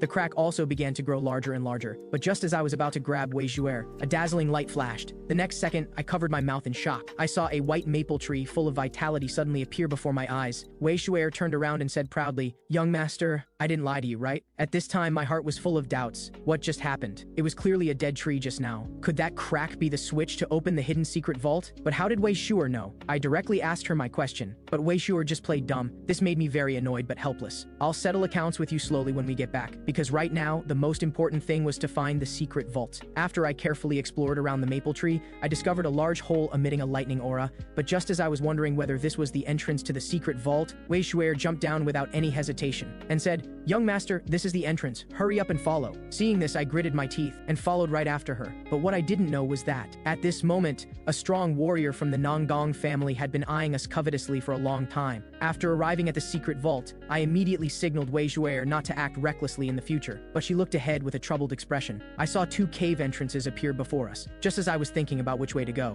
Wei Xue'er suddenly pointed in one direction and promised earnestly that it must be this way, thinking that since she could find the white maple tree, I might as well trust her one more time. A moment later, the strong warrior from the Nangong family also jumped down. I didn't know how long we had walked. I began to regret my earlier decision. I said, "Xue'er, did we take the wrong path? Why can't we see the end at all?" Wei Xue'er responded firmly, "Young master, don't worry. Just trust me." After walking like this for a while longer, Wei Xue'er suddenly stopped. She pointed at a pitch-black room and said, "Young master, we've arrived." Seeing this, I directly gave her 2 punches on the head and said, "This is the good path you led, but there's nothing here." At this time, Wei Xue'er suddenly reached out and patted my shoulder, saying tremblingly, "Young master, there seems to be something." As soon as she finished speaking, a white creature kept swimming around us. This left me full of surprise. I didn't expect a giant demon serpent was guarding this place. I never imagined there would be a demon beast in such a place, but this was clearly a sealed room. Where did it come from? And judging by its appearance, it was at least blue grade. However, what was fortunate was that the demon creature hadn't awakened yet. So just as I was preparing to sneak away with Wei Xue'er, the demon serpent suddenly opened its eyes. Seeing this, I hurriedly protected Wei Xue'er behind me. Damn it, it woke up. This was completely not an opponent I could defeat. I finally had a chance to live peacefully. I absolutely couldn't just die here in vain. Thinking this, I raised my fist and gathered my inner power. At this time, Wei Xue'er's eyes flashed with golden light. The next second, the demon serpent actually took the initiative to speak. "Child, put away your power.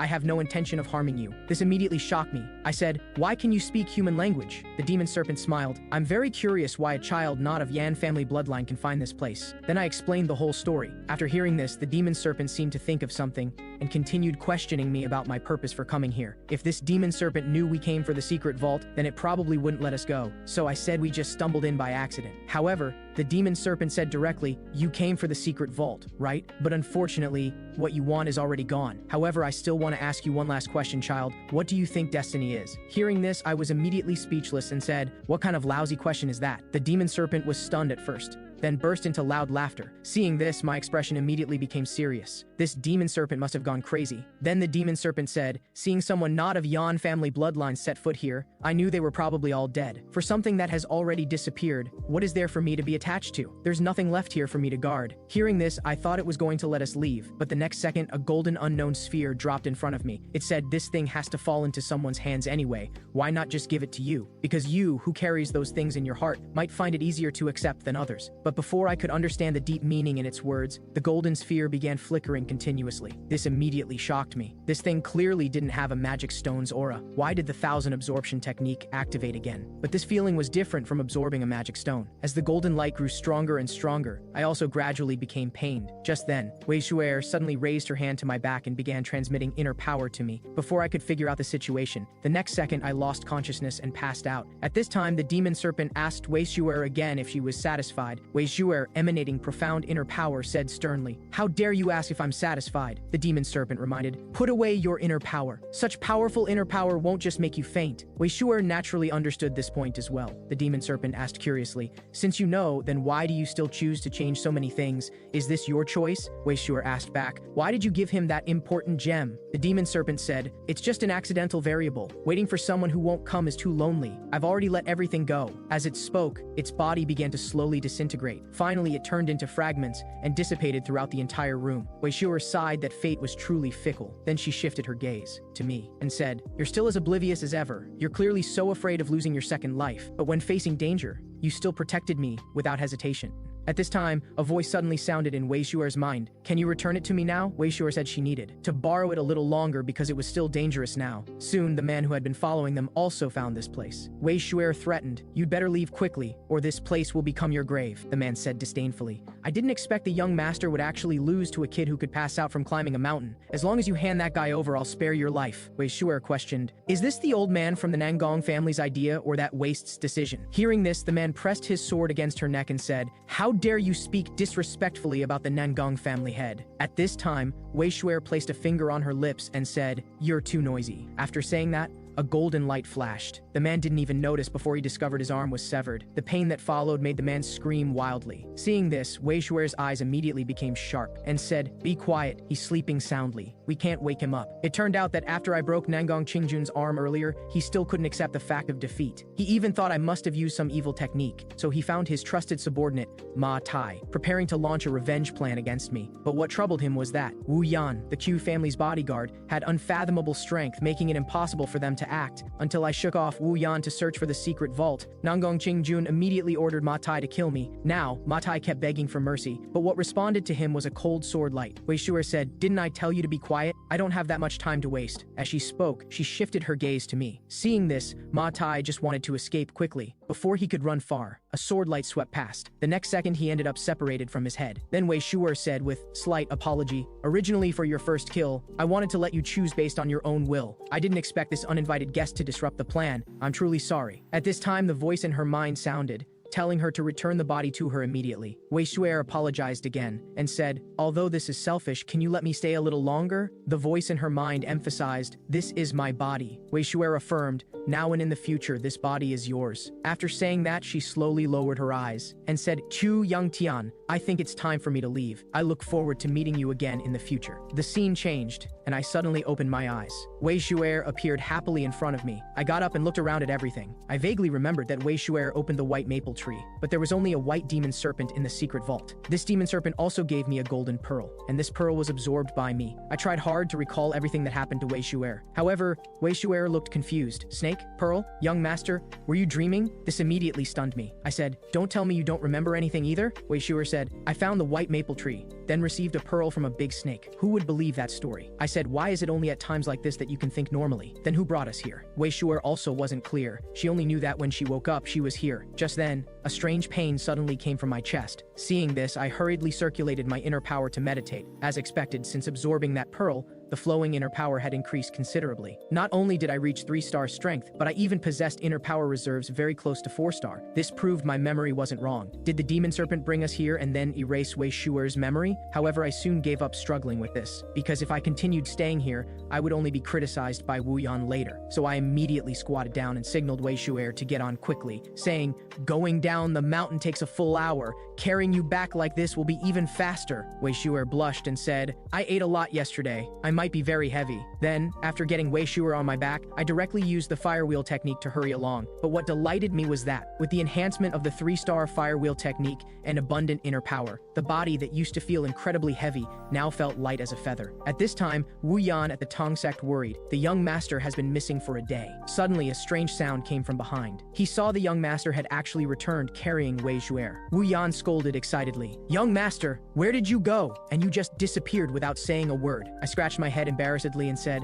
"Don't worry, I'm back safe and sound now." Wu Yan asked curiously where I went. Just as Wei Xue'er was about to speak, I covered her mouth. I said, "We just took a walk in the grove." Wu Yan said, "Young master, I can sense your inner power has increased quite a bit. Did something happen?" This made me sigh inwardly. As expected of a first-rate expert, he discovered it really fast, so I could only vaguely explain that I encountered some fortune. Later, when I returned to my room, I discovered Tang Xiaoli and Nan Gongfei were here. Tang Xiaoli saw me and panicked so much she even dropped her food. I first asked Tang Xiaoli, "Are you waiting for me?" Then I asked Nan Gongfei, "Didn't you promise you wouldn't bother me anymore?" Tang Xiaoli said she wasn't specifically waiting for me. Nan Gongfei also said she wasn't causing trouble. This made me a bit impatient. I said, "So what exactly are you two here for?" But the two of them said in unison that they just came to say hello. After saying that, Nan Gongfei suddenly raised her hand to signal and said, "Young Master Chiu's inner power has improved quite a bit. Then, can you have a sparring match with me?" Hearing this, I hurriedly glanced at Wu Yan. The next second, Wu Yan, who understood, escorted the two of them out. At this time, Tang Xiaoli took out an invitation. She said, "This is next year's Tang Weapon Exhibition invitation. Please attend as promised, young Master Chiu." Even though I probably couldn't come next year, I still pretended to be happy and accepted the invitation. On the way back, Tang Xiaoli noticed Nan Gongfei's strange expression. This made her suddenly think of something, so she asked tentatively, "Sister Nangong, do you like young Master Chiu?" Nan Gongfei thought and thought, then asked,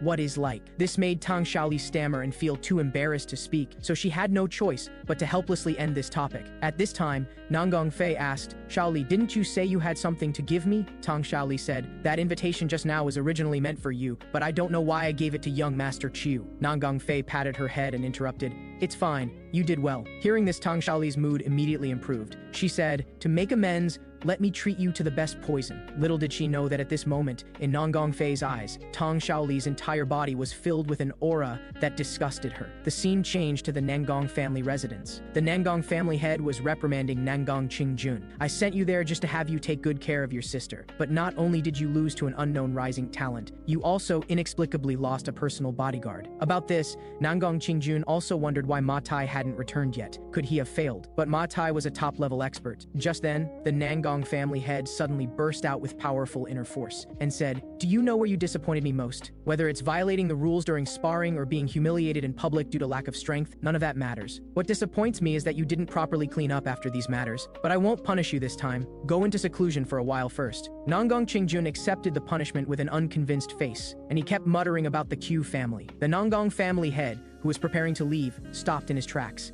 and said, "From now on, we won't mention this matter again." Nangong Qingjun turned around and said sternly in confusion, "Father, what do you mean?" But with just one look from the Nangong family head, Nangong Qingjun was frightened into lowering his head. The family head said, "You'll understand when you become the family head one day. Before then, don't have any improper thoughts about the QU family. Maybe they'll become family with you in the future." Nangong Qingjun first nodded his head, but soon he reacted and said, "Father, did you just say become family?" The scene changed. I, who learned the news, said in shock, "Elder Li, what did you just say?" Elder Li repeated it again. "Your marriage engagement has already been put on the agenda." This made me suspect Elder Li was joking with me. After all, I had just broken off the engagement with the Peng family, so how could a waste like me possibly get married?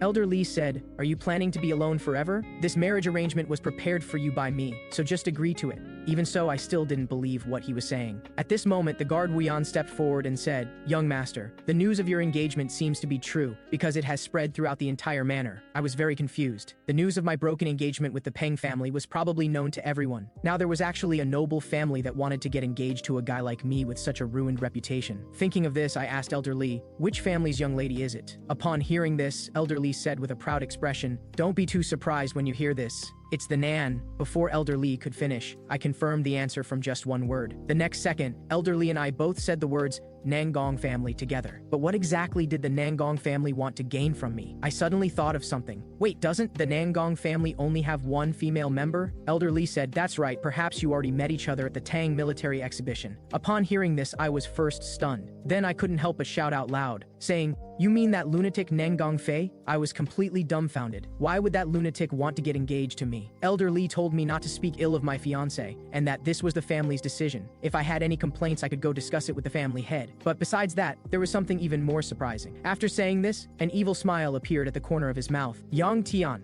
your eldest sister has returned." Upon hearing this, I felt terrible. I vaguely remembered that Overlord, one of the three venerables, once said to me, "This is a golden age where talent emerges in abundance. The geniuses of the noble families are springing up like bamboo shoots after rain. You, born in this era, seem rather mediocre and ordinary. Compared to your eldest sister, the Black Phoenix Chushi Fei, you're like heaven and earth apart." And since childhood, my eldest sister's care for me was no less than Elder Lee's, which is why I had always feared her. Thinking of this, I just wanted to hide myself away. But just as I was about to slip away, Elder Lee grabbed me and held me back. He said, "Yang Tian, where are you going?" I turned my head and said, "When eldest sister asks later, can you say you haven't seen me?" Elder Lee asked in confusion. "You haven't seen your sister for many years, don't you miss her at all?" While trying to break free from his grip, I said, "Do you know what she'll do when she sees me? Anyway, no matter what, I'll disappear for a few months. Please keep it a secret for me, Elder Lee." But Elder Lee didn't care about any of this, saying that if I continued talking nonsense, he would knock me unconscious. Just then, a familiar yet frightening voice suddenly came from outside the door. "My dear little brother,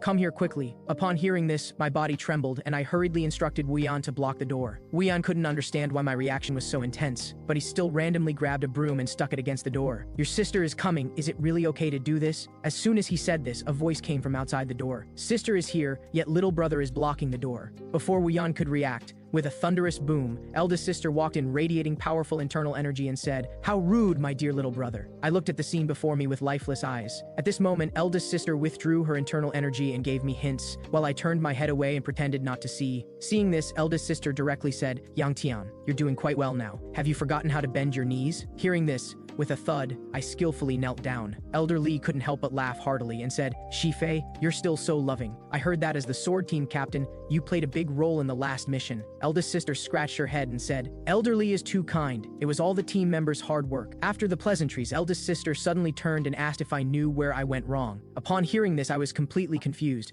Was it because I blocked the door just now, or because I was about to run away? But these weren't the answers eldest sister wanted. I continued asking if it was because I defeated second sister. Eldest sister didn't expect I had actually beaten Yanshu, but that wasn't the final answer either. So, having run out of patience, eldest sister directly pressed her hand on my head, saying, "I'm talking about the engagement. Why didn't you tell me about the engagement first?" As she spoke, she gathered internal energy in her fist. I hastily said, "I only just found out myself, but why must I tell you first?" Hearing this, eldest sister was so angry she swung her fist to strike me. At this moment, Wuyan stepped forward to interrupt. "Eldest miss, please," but eldest sister merely responded with a glance, and Wuyan immediately changed his tune, saying, "Please do as you wish with the young master." Just when there was nowhere left to hide, Wei Xue'er suddenly stepped forward to stop her. Eldest sister looked at Wei Xue'er with a puzzled expression. I hastily instructed Wei Xue'er to step back and explained to eldest sister that she was my attendant, but eldest sister seemed to sense something, so she slowly moved her hand away from my head. The next second, she radiated a magnificent internal energy throughout her body, saying, "Little brother, who exactly is she?" Before I could respond,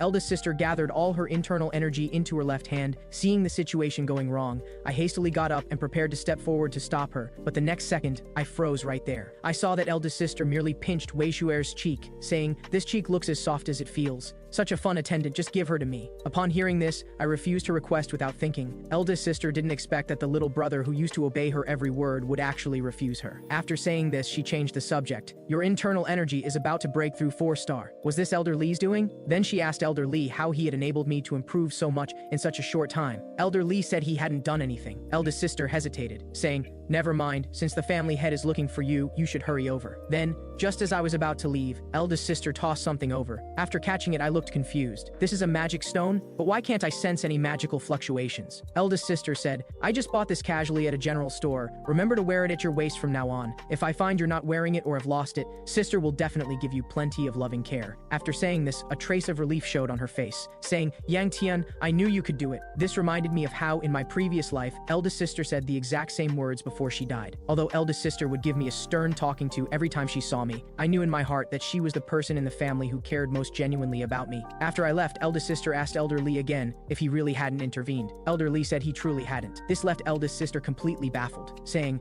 I remember last winter he only had 1 star strength. Forget using internal energy to radiate heat, even his movements were completely without method. But now not only is his mental technique stable, his internal energy has multiplied, and his body has become stronger too. How did he cultivate to this level so quickly? Don't you find it astonishing? Elder Lee said, did he encounter some fortunate opportunity? Why don't you ask him? After all, you're his sister. Eldest sister spread her hands and said, never mind, he definitely won't tell me. Then eldest sister said, Elder Lee, you should be able to sense that attendant too, right? Elder Lee knew what she meant, but under pressure from the swordmaster, he could only play dumb, saying, you're being too sensitive, isn't that child just an ordinary servant girl? Eldest sister said, I just wanted to confirm whether I'm the only one who can sense that subtle feeling. I wasn't too sure at the time, so I deliberately felt her all over. Could I be overthinking it? Faced with eldest sister's worries, Elder Lee was very understanding, because since childhood, no one was willing to stand with Qiu Yangtian. Only she had always taken care of Qiu Yangtian alone. Then Elder Lee hastily agreed. After all, having fought demon beasts for several months, it's natural to become overly sensitive. With me by Yang Tian's side, you can rest assured. Under Elder Lee's persuasion, eldest sister dismissed her concerns. At this moment, Elder Lee said, you should communicate with him properly. Using the engagement as an excuse to lecture him is too far-fetched. Those who don't know might think you're opposing this engagement. Eldest sister said, I am opposing it. I want to see what kind of person dares to get engaged to my little brother. The scene shifted to the family head's room. The family head asked me to confirm whether I had broken Lei Long's arm. Upon hearing this,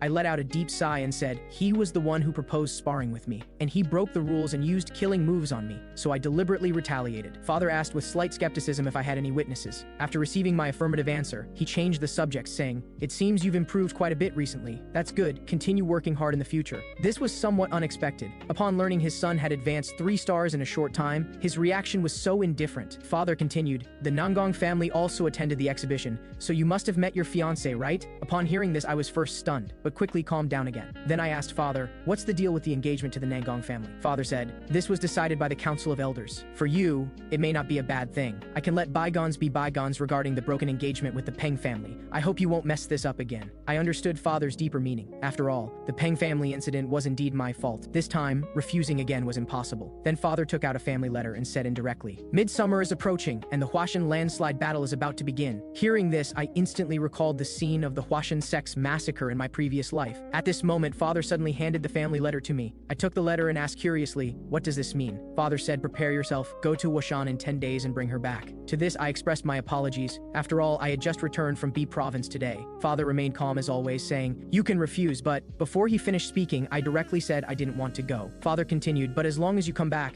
I can open the secret vault and let you take a Taishan pill. Meanwhile, Wu Yan and Wei Xue'er were sitting outside the room waiting. After several days of traveling, their faces were written with exhaustion, but they also knew that no matter where they went, they had to stay by the young master's side at all times. Just then, I suddenly poked my head out and asked, what are you two doing? This directly startled Wu Yan. Then I told them the news that I would be departing for Huashan in 10 days. Upon hearing this, Wu Yan asked in shock, what's the reason this time? I directly stated Father's purpose, to bring little sister back from Huashan. A moment later, I returned alone to the courtyard. After carefully checking and finding no signs of Elder Lee or eldest sister, I walked in with peace of mind. I thought the engagement and sister were already headache enough. Now there was another task added to go to Huashan to bring back little sister. Whatever. I should just get a good sleep and temporarily forget about these troubles. But just as I was sleeping soundly, a figure suddenly appeared in front of me. Steamed buns, delicious steamed buns. Just as I was woken up, the next second, an arm locked directly around my neck. The person was none other than my eldest sister who doted on me so much. While stuffing steamed buns into my mouth, eldest sister said, you're at the age of growing, how can you skip dinner? I struggled free with all my might and knocked away her steamed bun, saying, sister, what are you doing here? Eldest sister responded with a teasing tone, of course I'm returning to my own room. Looking at the wine flask in her hand, I asked if she had been drinking and was starting to talk nonsense again.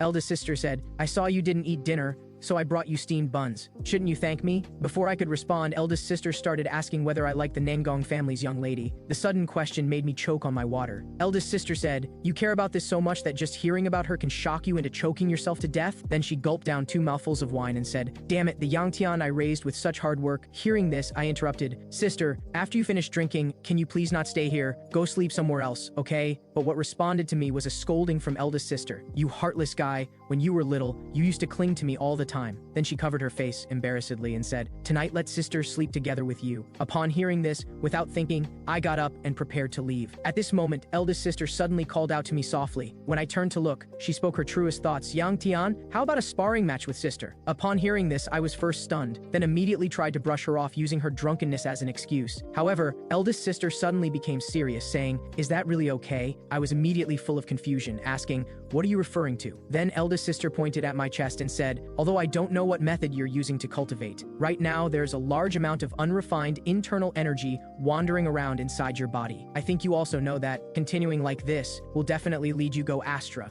right? This is a problem that must be resolved quickly." I naturally understood what eldest sister was saying. At the time, the gem given by the white snake contained a massive amount of spiritual energy, but due to my physical condition, much of that spiritual energy hadn't been absorbed yet. Thinking of this, I seemed to understand eldest sister's intention. I said, "So that's why you suddenly proposed sparring with me?" However, eldest sister said, "No, I just simply want to beat you up." This left me stunned. Why couldn't I have a normal sister? Soon after arriving at the sparring ground, eldest sister eagerly began warming up before battle. Looking at her unarmed little brother, she asked full of confusion, "Aren't you using a sword?" I responded saying I'd be fine with just my fists. Eldest sister gave a cold laugh and said, "Your words are still so irritating. Make your move." Upon hearing this, I reminded eldest sister, "Remember to stop at a proper point during sparring." Eldest sister laughed heartily and said, "Come on, I promise I won't kill you, don't be afraid." Before she finished speaking, a blur suddenly appeared in front of her. Before she could react, a heavy punch landed solidly on her body, sending her flying backward. Taking advantage of this opportunity, I gathered all my internal energy into my left hand, then ruthlessly landed another punch. The powerful force sent her flying several meters, but before I could relax for long, unrestrained laughter came from within the smoke. As the laughter grew more crazed, the flame aura radiating from her internal energy became increasingly intense. The next second, eldest sister walked out imposingly and said, "Little brother, not bad at all." Seeing this, my expression trembled. This was absolutely insane. This aura had probably already surpassed 5-star strength, hadn't it? But she was clearly hit by my full force strike, so why was she still perfectly fine now? I hastily waved my hand saying,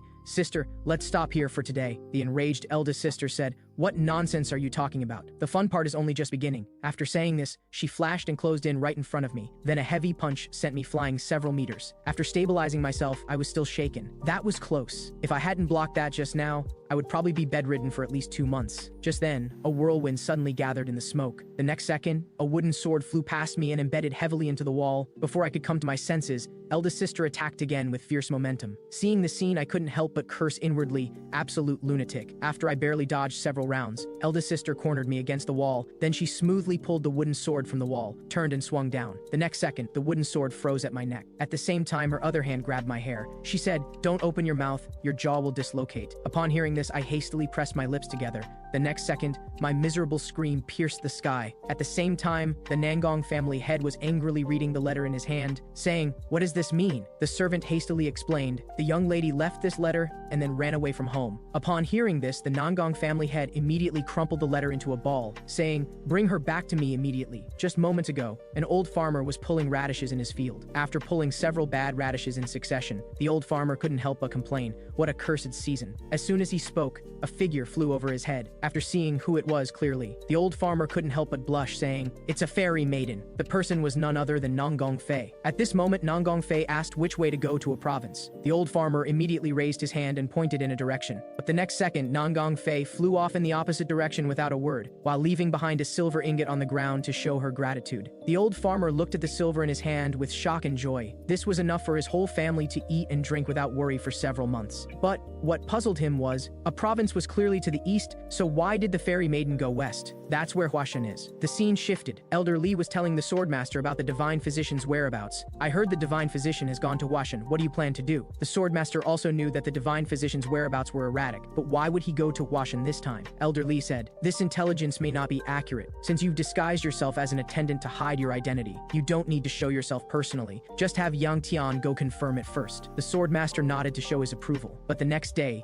he suddenly changed his story. "Young master, rest assured, Elder Li has entrusted me with this task, and I will definitely complete it wholeheartedly." This left me completely dumbfounded. I never expected the dignified swordmaster to become a coachman. Elder Li was also dumbfounded, never expecting the dignified swordmaster to be so two-faced. Originally, the swordmaster and Wei Xue'er weren't on the list for the Huashan trip, but because the coachman suddenly fell ill, the swordmaster was dispatched to replace the coachman's duties. Although the reason seemed sufficient, I didn't need to think to know there was definitely something fishy going on here. It seemed this Huashan journey would be extraordinary. At this moment, Elder Li Lee said, "It's just a trip to Huashan. Why do you have such a worried expression? You need to control your emotions. Don't go there and cause trouble again." I naturally understood what Elder Lee meant, and I also assured him I would try my best. Speaking of this, Elder Lee suddenly reached into his collar, then pulled out a small pouch. The next second, a fragrant aroma hit my nose, and the fragrance grew increasingly rich. Elder Lee said, "This isn't anything remarkable, just an ordinary stone." I directly exposed his lie. This was clearly a very valuable item at first glance. Only then did Elder Lee say, "This is a plum blossom smoke crystal stone, supposedly one of the 4 great treasures of Huashan." Seeing his nonchalant expression, I said, "Isn't this valuable enough?" "No, wait, why is this thing in your possession? And why are you giving it to me?" Elder Lee said, "I won it gambling over drinks and forgot to return it. This time when you go there, help me return it." This left me speechless. I said, "Shouldn't you use a safer method?" Elder Lee shifted his gaze to the side and said, "There's no safer method than giving it to you." When I followed his gaze, I instantly understood what he meant. If Elder Lee knew the swordmaster's true identity, then giving it to me was indeed safest. At the moment of departure, not seeing eldest sister, I said disappointedly, "Where did sister go?" Elder Lee said,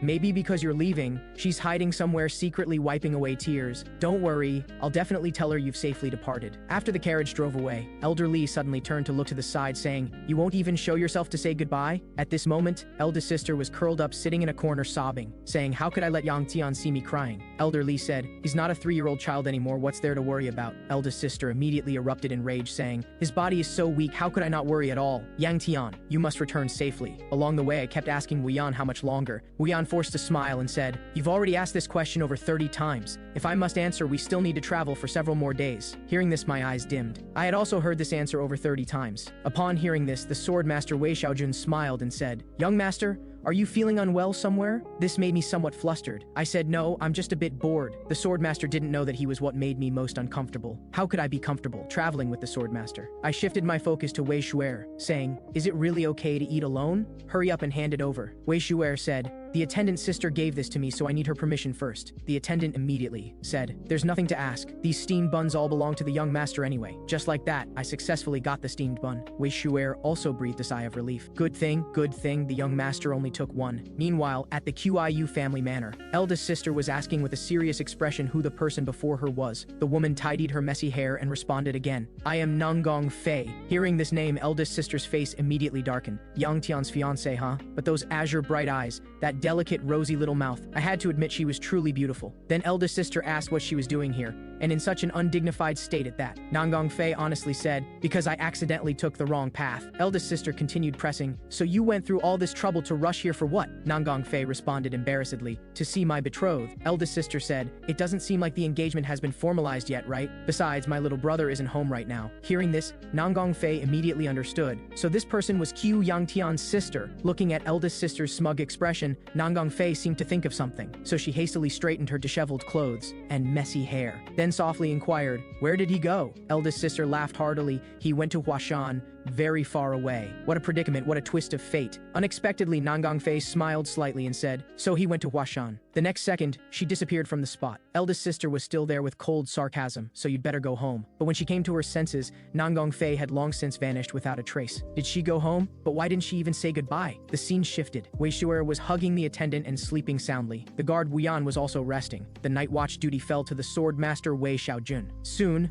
movement in the distance caught his attention. Judging from the internal energy contained in the breathing, this kid seemed about to break through to 4-star. But I found this extremely troublesome, because after the internal energy accumulated in my body reached a certain level, it wouldn't flow and circulate completely according to my control. So right now, I had to break through the 3-star barrier as quickly as possible. But the problem was, I could barely manage external energy release. Yet sister could effortlessly burst out her internal energy. Talent was really so unfair. Whatever. I had to focus now. Having time to complain about these things was better spent on diligent cultivation. Thinking this, I attempted to circulate my internal energy again. But the next second, a plum blossom fragrance drifted into my nose. This made me complain. What use was this plum blossom smoke crystal stone anyway? Why did Elder Lee have to give this thing to me? And this thing's fragrance was even richer than before. Because of this fragrance, I couldn't concentrate at all, but this thing didn't seem to have changed at all. Thinking this, I sighed. Although it was a bit regrettable, today's cultivation could only end here. But just then, an accident happened. Large plum blossom petals suddenly began falling from midair. I couldn't help but wonder, how could there be plum blossoms in summer? What is this? At this moment, a voice suddenly came, "You don't seem to be from Huashan." This startled me. Who's there? I began constantly looking around, but didn't discover anyone. But just when I thought I was experiencing auditory hallucinations, that voice sounded again, "Since you're not from Huashan, why are you absorbing the aura?" This time I clearly heard that voice. It was an old man's voice. He said, "Which family's child is this getting so easily startled? This will cause problems." Before I could understand the deeper meaning of the words, the plum blossom smoke crystal stone in my hand suddenly changed. As a wave of drowsiness hit me, the next second, I unknowingly lost consciousness. The next day, amid everyone's calls, I slowly woke up. Seeing this, Wei Xue'er excitedly hugged me. From Wuyan, I learned that I had fainted in the forest last night, and it was the swordmaster who brought me back. Just as I was about to express my thanks, the swordmaster said this was what he should do as an attendant. After saying this, he embarrassedly shifted his gaze away. It turned out Wei Xue'er had started being presumptuous with my face. Seeing this, I pushed her away. Wuyan asked what happened last night. This immediately put me deep in thought. While cultivating last night, the stone suddenly began to glow. Thinking of this, I immediately pulled out the plum blossom smoke crystal stone. Fortunately, it looked perfectly normal. However, when I opened it, I discovered that the plum blossom smoke crystal stone's glow had dimmed considerably, and even the fragrance it emitted had completely disappeared. I immediately understood. It was the 1,000 absorption technique. So after I absorbed the spiritual energy from the stone, I suddenly fainted. Although I had thought this stone must contain secrets unknown to others, I didn't expect I would actually absorb it. Thinking of this, I suddenly realized something. Then I placed my hand on my chest, feeling the true chi that was much richer than before. I was secretly delighted. Sure enough, I really had reached 4-star. Then, as we continued onward toward Huashan, I could always occasionally sense some unusual gazes, which troubled me greatly. Although advancing to 4-star overnight felt very incredible, could everyone please stop staring at me like this? Just then, Wei Xue'er suddenly leaned close to me and started sniffing around. I hastily turned my body away. Wei Xue'er said there seemed to be a scent on me. I instinctively raised my hand and sniffed a few times, saying, "Don't all men have this kind of smell?" Wei Xue'er immediately retorted, "Not that kind of smell, it's a very pleasant floral fragrance." I hurriedly pointed to a corner of the carriage and said, "The smell should be coming from there, right?" Wei Xue'er pouted and shook her head, saying, "It's clearly coming from your body." I immediately fell into thought. If even she could tell, then my true chi and mental technique had probably improved greatly. At 3-star, I could only emit some heat. Now I should be able to easily shoot out red internal energy like sister, right? But unfortunately, before actual use, all of this was still unknown. After all, Elder Lee specifically warned me not to cause trouble. Now I could only pray someone would come looking for a beating. Just then, the carriage suddenly braked hard. Wei Xue'er and I also stumbled and fell. But when I got up to ask Wuyan what happened, I discovered he had actually placed his hand on his sword and prepared for battle. Seeing this, I looked in the direction of his gaze. I saw a man dressed in Huashan robes cupping his fists in salute, saying, "My deepest apologies. I am Yingfeng, a third-generation disciple of Huashan. Because there is something I wish to inquire about, I have presumptuously come to disturb you." Hearing this name, cold sweat couldn't help but emerge from my forehead. Huashan's youngest peerless genius, his talent in swordsmanship was considered limitless. So from childhood, he left behind the title of Plum Blossom's sword dragon in the martial world. But in the end, he died at my hands. At this moment, Wuyan angrily rebuked, "Just because you're called the Huashan sword dragon, does that mean you can do such dangerous things?" Yingfeng apologized again, saying, "I originally didn't intend to block the road. I just wanted to confirm something. From afar, I sensed a familiar aura, so I wanted to confirm whether there were Huashan people in the carriage." After saying this, he walked straight toward the carriage. Seeing this, Wuyan immediately drew his blade to warn him not to approach, and I hastily averted my eyes, praying that the person he mentioned wasn't me, however accompanied by falling plum blossoms. The next second, Yingfeng instantly stood before me. He said, "Young hero, why do you carry Huashan's aura?" This made my face instantly turn ashen. If the Huashan people discovered that the plum blossom smoke crystal stone's power had all been absorbed, forget going to Huashan, I'd probably have to hide in corners for the rest of my life. However,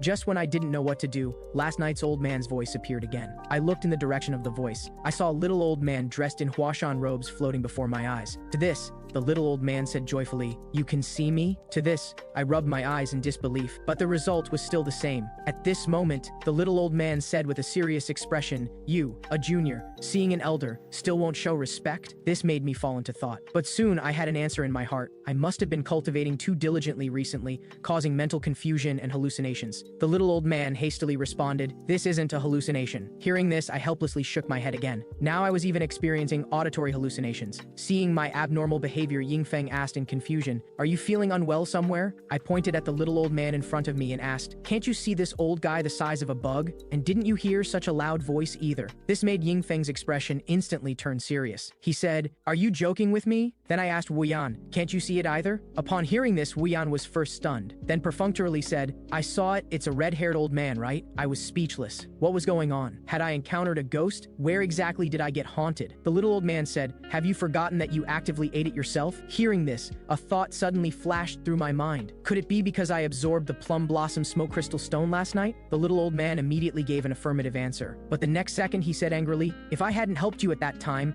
you would have already had gone astral by now. Yet you actually called me a bug, a ghost. What a rude fellow. Hearing this, I gradually accepted reality and asked, then, old sir, who are you? Since I don't know you, you probably aren't that famous, are you? The little old man sighed. It seems I've truly grown old. If it were back in the day, one look from me would have scared you silly.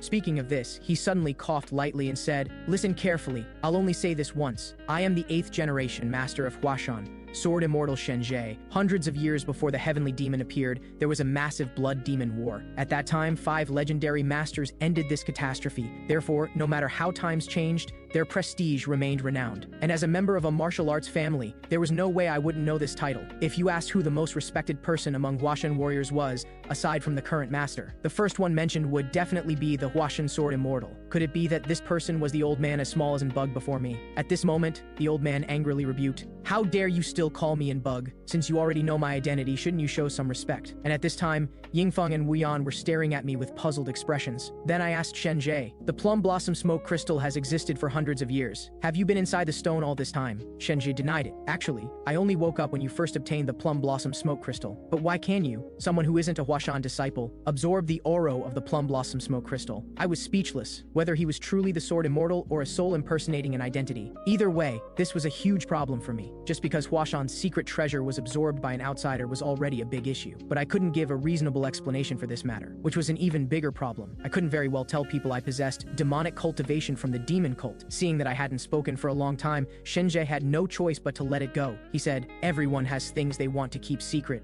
especially for a child like you. Hearing this, I immediately expressed my gratitude for his understanding. Shenjie said, now there's a more troublesome matter coming. You'd better think ahead about how to deal with it. Before I could figure out what he meant, several figures suddenly swept through the air. The next second, they directly blocked the path in front of our carriage. Seeing this, Yingfeng said, don't panic, they're all from Huashan. But just as his words fell, Wu Yan kicked him to the ground with one foot and directly pressed his sword against his neck, saying, young master, please be careful. These people look like they have ill intentions no matter how you look at them. At this moment, Yingfeng said, although I don't know why our disciples are so angry, but I can guarantee that as long as I go talk to them, everything will definitely be fine. Hearing this, Wu Yan finally reacted, could they all be from Huashan? Yingfeng confirmed it and indicated that the plum blossom pattern on their clothes represented Huashan warriors. Having said that, he shifted his gaze to me. Seeing this, I immediately told Wu Yan to stand down. Then Yingfeng signaled that we needn't worry. Next, he waved his hand and walked toward them. After a pleasant exchange, the senior brother leading them actually gave him a heavy punch directly. Then he apologized to us. We seem to have caused you unnecessary trouble. Seeing the misunderstanding cleared, I also returned the courtesy. We're also sorry. We started drawing swords without understanding the situation. But why have Huashan warriors come to such a distant place? Has something happened? The leading senior brother responded, this matter isn't easy to tell. But before he could finish, Yingfeng said, because many Huashan warriors have mysteriously disappeared recently, I felt very strange. Huashan's plum blossom sword team wouldn't be weak enough to disappear without reason. The senior brother said, originally his mission was to search the surrounding area, but he said he sensed Huashan's aura and ran off. Hearing this,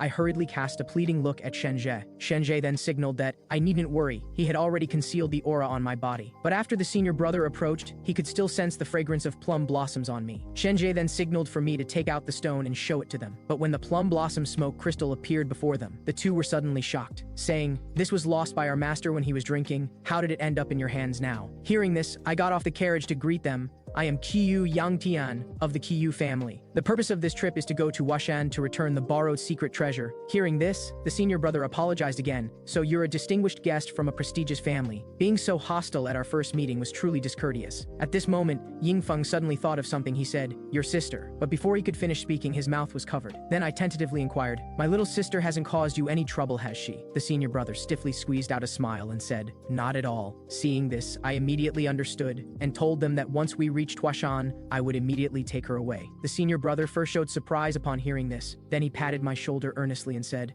"Young Master Chiu, go quickly and return quickly." This left me speechless just how much trouble had my little sister caused them. Time came to late night. Little sister gently knocked on the door. After getting permission from the person inside, she tiptoed in. The old man looked at her kindly and said, "You're afraid of walking at night, so why do you still come every night?" Then little sister threw herself into the old man's arms, saying, "Master, is your body still well?" The old man smiled calmly and said, "The days when you can come every day like this aren't many anymore." Little sister understood what her master meant, but she expressed that she would rather stay by her master's side for a lifetime. The master asked her again, "Do you not want to go back and see your family that much?" Hearing this, little sister's eyes showed determination as she said, "They're not my family." The master was silent for a while before saying, "But I'm an old man who's about to die of illness. One day you'll return to your family's side." Little sister hurriedly interrupted, "Master, don't say such things. Weren't you still called the Plum Blossom Immortal before you got sick?" On the other side, after clearing up the misunderstanding with Huashan's disciples, we embarked on the journey to Huashan together with them. When night fell, the Huashan warriors split into 2 teams to prepare for camping and standing guard respectively. At the same time, Nanggong Fei had just finished dealing with a group of demonic creatures. However, the surroundings made her sense a somewhat familiar scent, so she slowly closed her eyes and carefully sniffed that scent again. That's right, it was Qiu Yangtian. Then she rushed forward in that direction, and I was asking the little old man, "Old man, what exactly do I have to do for you to leave my body?" Shen Zhe sighed and said, "If I knew, I wouldn't have stayed attached to your body all this time. Also, don't call me old man. I am the 8th generation master of Huashan. Huashan's sword immortal Shen Zhe." Hearing this, my eyes were full of doubt, but I still said I was willing to believe he was Elder Shen. Elder Shen saw through my concerns and said, "Don't worry,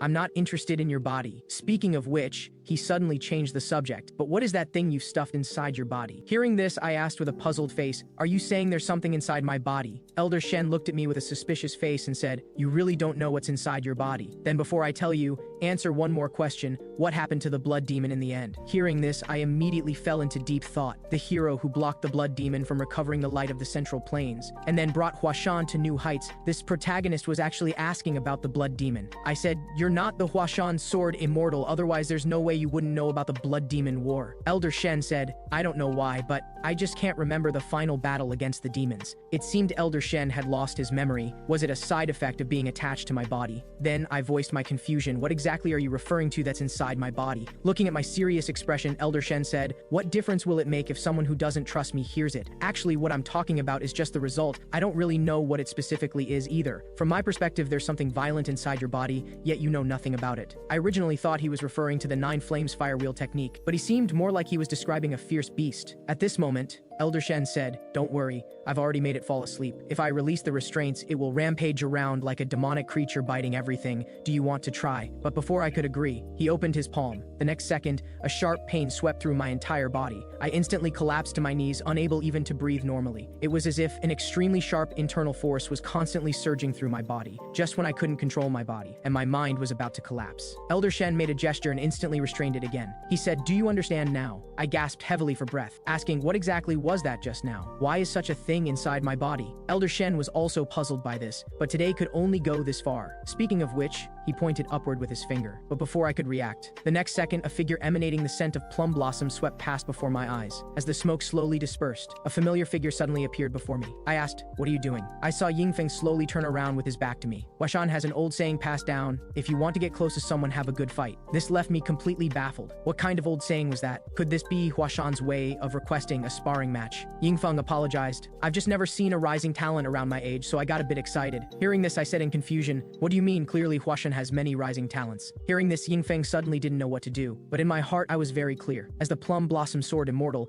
he was an insurmountable mountain for those without talent. Even if he stayed with ordinary martial artists his age, it would only increase their sense of inferiority. But in my view, his invitation to spar with me was also a recognition of my strength. Thinking of this, I immediately agreed to his request. But just this once. Hearing this, Yingfeng instantly lit up with joy. Then he solemnly expressed his gratitude to me. But just as he was about to make a move, a lightning-like momentum suddenly manifested around him. As the aura grew increasingly intense, the next second, he was kicked directly into the water with one foot. Seeing this scene, I was completely baffled. But when I turned around to look, I discovered it was actually Nanggong Fei who had found her way here. And when Nanggong Fei saw me, tears of joy welled up in her eyes. "Finally found you.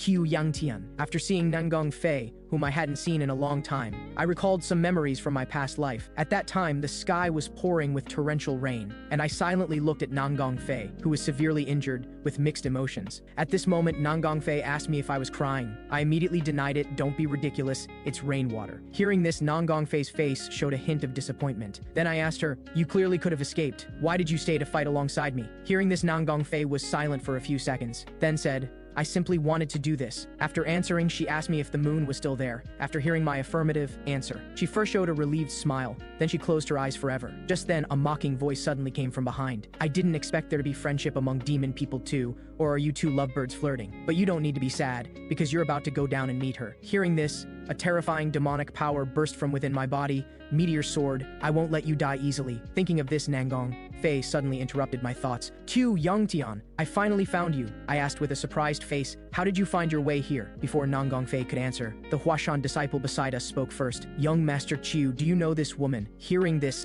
the disciples behind immediately drew their swords and prepared for battle. Seeing this scene, I hurriedly thought of countermeasures. That crazy woman Nangong Fei just attacked Huashan warriors. This was a big deal. This definitely wasn't something that could be calmed by me admitting I knew her. Just then, Nangong Fei suddenly said softly, fiancé. As soon as these words came out, all the disciples froze. Even Elder Shen found it somewhat unexpected. With things developing to this point, I could only bite the bullet and admit it. Seeing this, all the disciples cast hostile glances at me. Such a beautiful woman is actually this guy's fiancé. Then I continued asking her why she came here. Nangong Fei answered honestly, to see you. I asked in confusion, if you came to see me, then why did you attack? At this moment, Elder Shen explained for her, look at her exhausted appearance. She must not have rested. Traveling day and night to get here. Do you think she still has the energy to distinguish between demonic creatures and humans? This shows she has a heart eager to see you as soon as possible. But even so, in my view, this still wasn't something worth praising. I said to her, apologize quickly. No matter what reason you have, you can't beat Huashan warriors like this. Having said that, I shifted my gaze to Yingfeng. However,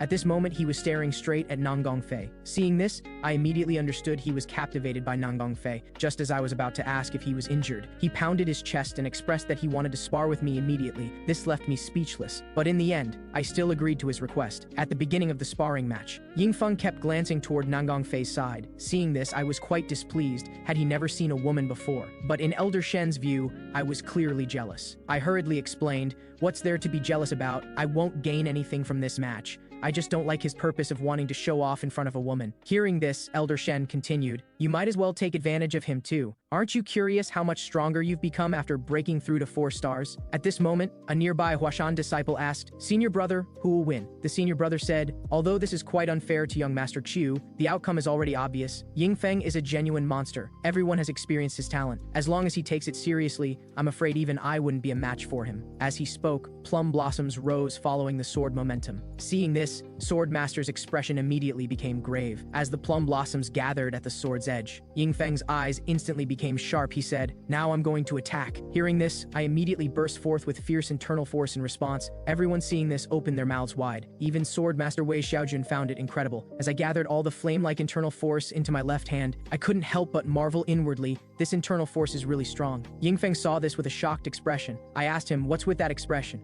Are you afraid? Yingfeng smiled and denied it. Then he pushed off with both feet and took the initiative to launch an attack toward me. However, I stood in place without moving. When the long sword was about to hit, I first calmly pushed away his hand, then punched directly at his chest as the tremendous internal force poured out. The next second, his entire body was sent flying. Seeing this scene, everyone was shocked. Even Swordmaster Wei Xue'er found it incredible. After I arrived at Yingfeng's side, he immediately admitted defeat. But just then, Nangong Fei suddenly stepped forward. I looked over at the sound and saw Nangong Fei place her hand on her sword and say, spar with me once. Hearing this, I was speechless. I said, didn't you see I just finished sparring? Hearing this, a complicated expression appeared on Nangong Fei's face. This made me wonder inwardly, was she angry because she was rejected? But in Elder Shen's view, this looked more like 2 young lovers having a quarrel. I knew in my heart that if I let her continue like this, things would only become more troublesome, so I could only promise to spar with her next time. Hearing this, Nangong Fei tightly grasped my hand. She said with a shy face, next time for sure. After this incident, I began training hard again. Watching my abundant aura, Elder Shen couldn't help but sigh. This is the first time I've seen a monster like you. You're actually already trying to break through to the middle Dantian now. I indicated he needn't make such a fuss, I was just barely trying it out, Elder Shen said. Attempting to break through to the middle Dantian at your age is already remarkable, but you'd better not continue, because once you open the middle Dantian, that thing inside your body might run out. This left me puzzled. Would the thing inside my body react to my internal force? Elder Shen said, the stronger your internal force, the more active it becomes. Hearing this, a hint of disappointment appeared on my face. Damn it, my current strength still isn't enough. At this moment, Yingfeng suddenly walked up,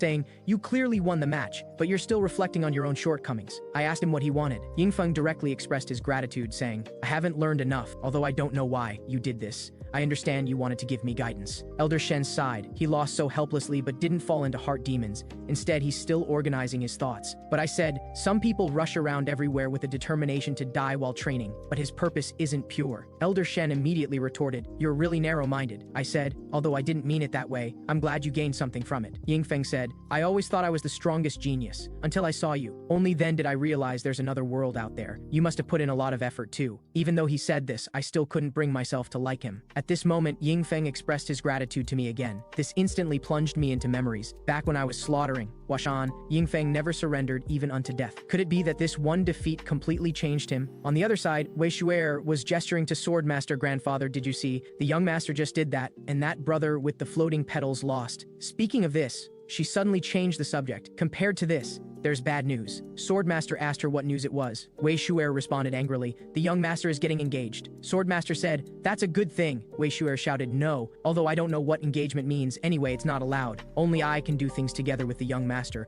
Only after I agree can he do it. Seeing this, Swordmaster could only patiently persuade her. Xue'er, marriage agreements can't be forced. Hearing this, Wei Xue'er's whole demeanor started becoming wrong. At night, Swordmaster asked her, are you feeling unwell somewhere? Wei Xue'er just shook her head. I said in confusion, if not, then why have you been stirring your food this whole time? If you continue like this, you can forget about eating steamed buns in the future. Just as Nangong Fei was about to pick up some food, Wei Xue'er knocked down the food she was picking up. Seeing this, Swordmaster immediately scolded, Xue'er, what are you doing? Wei Xue'er choked up with a wronged expression, then shouted loudly, sister is an idiot. Then she turned and left. Seeing this scene, I glanced at Nangong Fei, asking, did you do something wrong? Nangong Fei shook her head, not understanding. The next day, I woke up with huge dark circles under my eyes. Couldn't remember how many days we'd been camping. Felt like recently I'd spent more time sleeping outside than sleeping at the QIU residence. But just as I was washing my face by the river, Yingfeng walked over bare-chested saying, young Master Chu, want to train together. Seeing this, I said disdainfully, do Huashan disciples have a rule about not wearing clothes in the morning? Elder Shen explained, a martial artist's body changes according to the cultivation method and their own emotions. Only by becoming a more robust tree can more beautiful plum blossoms bloom.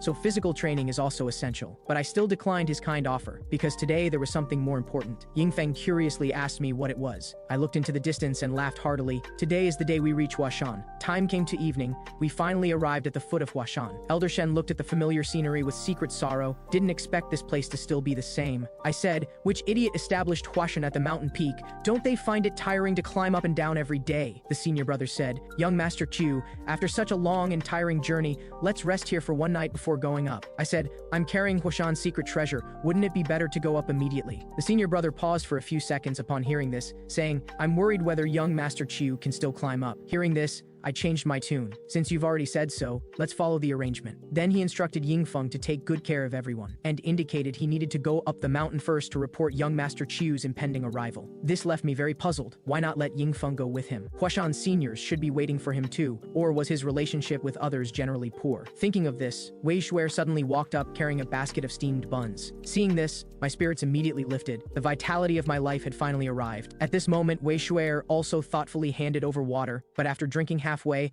I sensed something wasn't right. She was clearly having a tantrum yesterday. How could she be happy again today? I reached out and patted her head. If only she could be this well-behaved in the future. Wei Xue'er responded with a flushed face. I'm well-behaved every day though. Witnessing the entire scene, Nangang Fei seemed to think of something. Then she picked up a steamed bun and held it in front of me. Seeing Wei Xue'er's face change dramatically, I was caught in a dilemma. But just as I was thinking about whether to eat it or not, Wei Xue'er suddenly ate the steamed bun directly, while also looking at Nangang Fei with hostile eyes. Nangang Fei was first stunned upon seeing this, but ultimately still showed a smile. At the same time, in a certain mysterious cave, a subordinate was making a report to the leader. Boss, a message saying the divine physician appeared in Province C, but the specific location is still being investigated. Hearing this, the leader directly drew his sword and questioned, I didn't tell you to send people there, did I? The subordinate said tremblingly. It was the palace master who personally gave the order, said to imprison them at the branch after capture. The leader continued asking, if there are interfering people, can we kill them? After getting an affirmative answer from his subordinate, the leader smiled coldly. Then he swung his great sword down. The next day,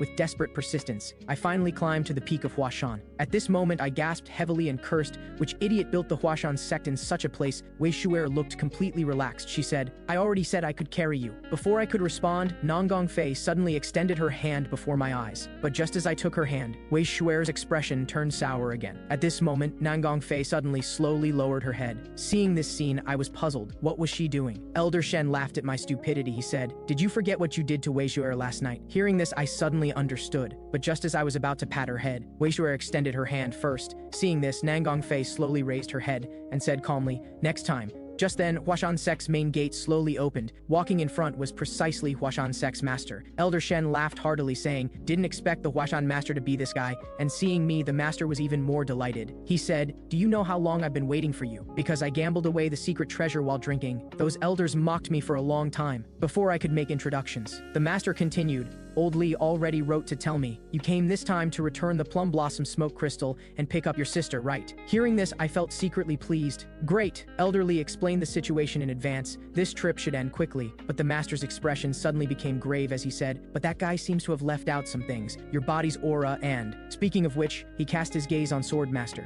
saying, forget it anyway, having come this far you must be tired. Let's go inside and talk about the specifics. Hearing this, I hurriedly sought Elder Shen's help on what to do. Elder Shen just laughed. Do you think you can be fine after absorbing Huashan's secret treasure? After we entered Huashan's sect, the master immediately had a conversation with me. He said, I'm sorry to call you over before you could rest here, but please understand, I can't ignore the fact that the plum blossom smoke crystal was absorbed. I immediately expressed understanding and told him everything except about Elder Shen. The master said incredulously, so what you mean is you were just holding Huashan's secret treasure and then somehow absorbed it? Elder Shen expressed understanding of the master's doubt, waking up after training to find you'd absorbed it. Nobody would immediately accept such a thing after hearing it. Moreover, you possess two completely opposite types of aura, which makes it even harder to believe. Then the master slowly stood up saying, forget it. Since you came to pick up your sister, follow me. However, just as I was about to stand up, the next second he forcefully pressed me back down. He said, did you think nothing would happen after absorbing Huashan's secret treasure? Hearing this, I looked puzzled, saying, but your expression right now looks exactly like Elder Li's when he's pranking me. The master immediately retorted, how could I be like that guy? You're going too far. At the same time, somewhere in Huashan, the divine physician was treating an elderly woman. The divine physician said, it's all ruined.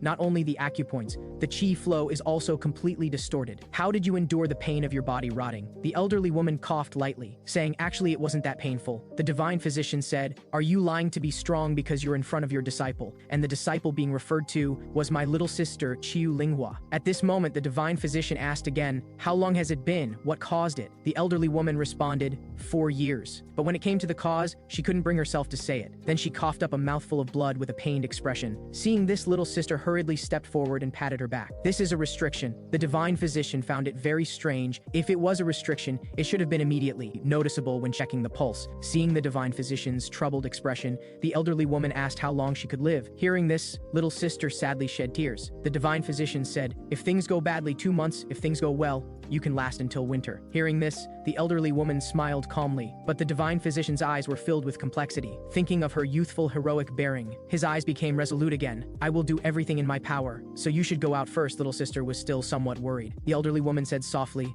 Linghua, it's all right. Seeing this, little sister could only leave first. On the other side, I had finally climbed up here. Is this really not a punishment? Climbing stairs since early morning, now climbing a mountain again. The master laughed. Did you feel Huashan's meaning? There's no gain without hardship. I couldn't help but complain, Elder Shen. If only you'd moved when you were alive. Just then, the gate before us slowly opened. Then little sister walked out, wiping her tears. But when she saw the boy before her, she got a fright. Then accidentally bumped right into the divine physician's attendant behind her. Little sister rubbed her head and asked, why are you here? But I was very curious about about the person behind her. At this moment, little sister complained to the attendant, "You need to watch where you're walking." But when I clearly saw the appearance of the person behind, the next second, violent internal force erupted from within my body. Seeing this scene, little sister froze, saying, "Brother, what are you doing?" Turns out I'd done the same thing in my past life. That was when I returned to the demon cult to report after destroying the Tang family. At that time, he, as the demon cult strategist, had been waiting at the door for a long time. He said, "You seem to have vented quite a bit of anger. It wouldn't be because of the dead woman, would it? But this was all the heavenly demon's intention. Your appearance seems dissatisfied with the cult master's arrangements." Hearing this, I immediately gathered my internal force wanting to strike. But thinking of how he alone held the heavenly demon's favor, I ultimately held back. As I was leaving, his voice sounded again. "Now that the Heaven Venerable is dead, the Overlord Venerable probably also died today.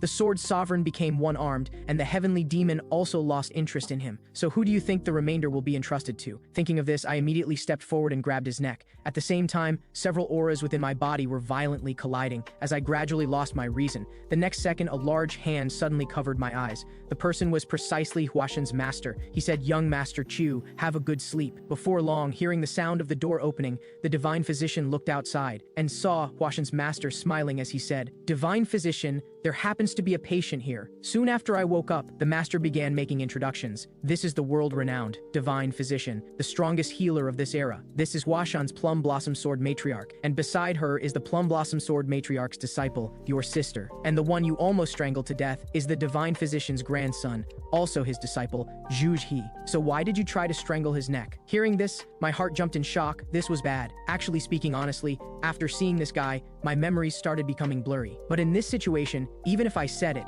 no one would believe me. And that Zhu He was the divine physician's grandson was also the first time I'd heard. The person that I originally commissioned the Xia Wu sect to find was encountered by me first. Not a single thing was going according to plan. Also, Elder Shen, I don't know when he stopped coming out. But just as I didn't know how to answer, the master suddenly said, "Is it that your memory feels somewhat blurry?" Hearing this, I was directly stunned, asking, "How did you know?" But the master didn't pay attention, instead asking the divine physician, "Can you examine this child's body?" However, the divine physician didn't even think before refusing his request. Because of this, the two didn't hesitate to come to blows. With no other choice, the master could only use dragon immortal grass leaves as exchange to help me examine my body once. After thinking for a moment, the divine physician reluctantly agreed. As the diagnosis began, the divine physician's expression gradually became grave. Seeing this, the master hurriedly asked, "Is there something abnormal?" The divine physician said, "This isn't a matter of whether there's something abnormal or not. This level is simply a walking corpse, having several types of aura flowing inside and still being able to run around safely everywhere." And naturally, I understood what the divine physician meant, although I'd absorbed all kinds of things. What I didn't expect was that these things would be this dangerous. Could all of this be because of that thing Elder Shen mentioned before? Thinking of this, Elder Shen suddenly popped out saying, "It's not. When you were jumping around, that thing suddenly appeared, which temporarily disconnected me from you. But not only did that thing not harm you, it actually saved your body. Simply put, that thing is helping you suppress those rampaging auras inside your body." Afterward, I asked the divine physician what to do now. The divine physician let out a bitter laugh, saying, "All we can do is pray that after extracting these auras, you won't die from body explosion. With your current body, even if you died while eating or sleeping, it wouldn't be strange." The master also didn't expect the situation to be more serious than imagined, but I acted nonchalant, saying, "Aren't I living perfectly fine right now?" Having said that, I shifted my gaze to little sister, saying, "Hurry up and come home with me." But after my little sister said she didn't want to leave, I didn't try too hard to persuade her. I said, "Do as you wish, father won't care anyway." Upon hearing this, my little sister's whole demeanor immediately deteriorated. Seeing the atmosphere getting a bit strange, the sect leader quickly changed the subject. "Yang Tian, you must be very tired from just arriving at Huashan. Go to your dormitory and get some good rest." On the way back, Elder Shen said, "The divine physician said you might die, yet you had such a good appetite at dinner. Are you trying to eat your fill while you're still alive?" I said, "I have no feelings about this matter. I've committed many sins in the past. Perhaps this is retribution." This made Elder Shen very confused. How could a child talk about retribution? Soon after returning to the dormitory, I saw Nangong Fei sitting shyly on the bed. She said, "You're back. I want to sleep with you." Elder Shen suggested, "Why don't you leave behind a child before you die?" But I refused. "Didn't they say 2 rooms were prepared? Please go rest in your own room." But when I learned from Nangong Fei that there was no other room, I suddenly realized something. The sect leader and Elder Li were in on this together. I should have been more careful. So I told her I would go sleep with Wu Yan. But the next second, Nangong Fei stopped me. She said, "We'll sleep holding hands together." Hearing this, I looked at her.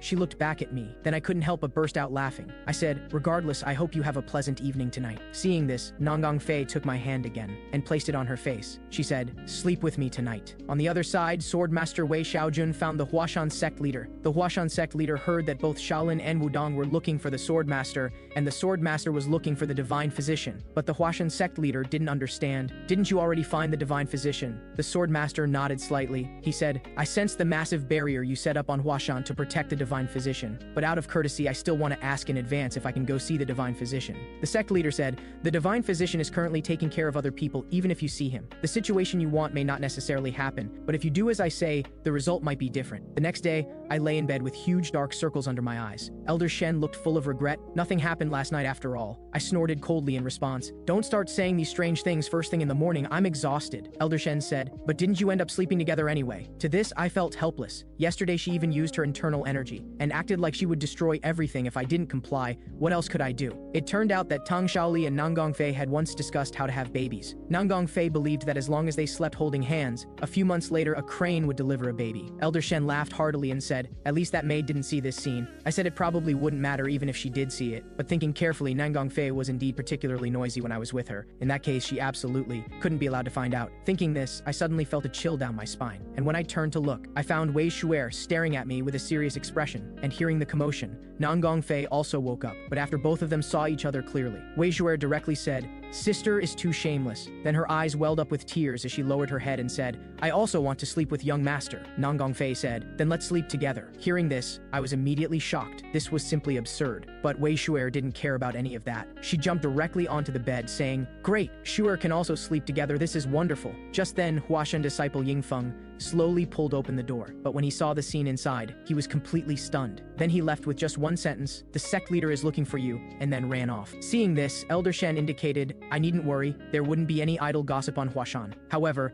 when I found the sect leader, his first words were, I heard you were slept up with 2 women first thing in the morning, it's good to be young. Elder Shen said awkwardly, it seems Huashan has changed a lot over these years. I covered my face and asked the sect leader what he wanted from me. The sect leader continued to tease, I want to hear about your affairs with 2 women last night. Seeing I was about to leave, he quickly stopped me and got to the real business. Do you remember the small, wooden cabin you went to yesterday? That's where the Plum Blossom Sword Matriarch lives. Saying this, he pulled something from his sleeve and said, can you deliver this to the divine physician? This confused me greatly. Although this wasn't a difficult task, why did he need me to deliver it? The sect leader said, most people on Huashan don't know the sword matriarch is ill. Having you deliver it means we don't have to worry about news of her illness getting out. But if I go deliver it, the divine physician will probably start packing to leave again. So I can only find someone who has had contact with the divine physician and owes me a favor to help deliver it. At the same time, little sister followed the divine physician's arrangement to go down the mountain to gather medicine. After purchasing all the medicinal materials, she returned to Huashan, but on the road, when she saw a group of deer showing affection to each other, she instantly recalled childhood memories. Mother and brother Qiu Yangtian were kneeling before father, while father stared at them with a fierce expression. This scene happened to be seen by her as she passed by, so she never wanted to return to the Qiu family again. After this thought, her entire body disappeared from that spot. At this moment, a voice came from behind the large tree. Where did she go? Were we discovered? Another person said, how could we possibly be discovered by a little girl with only about 2-star strength? Having said that, the person came to where little sister had disappeared, but the moment he reached out his hand, he finally understood everything. The Huashan sect leader had actually set up a barrier. This confirmed that the divine physician must be inside. So, our mission is complete. The rest will be handled by the branch leader. Just as little sister was returning to Huashan after buying the medicine, she happened to run into me climbing the mountain, and I also sensed her presence. At this time, little sister asked me why I was here. I said breathlessly,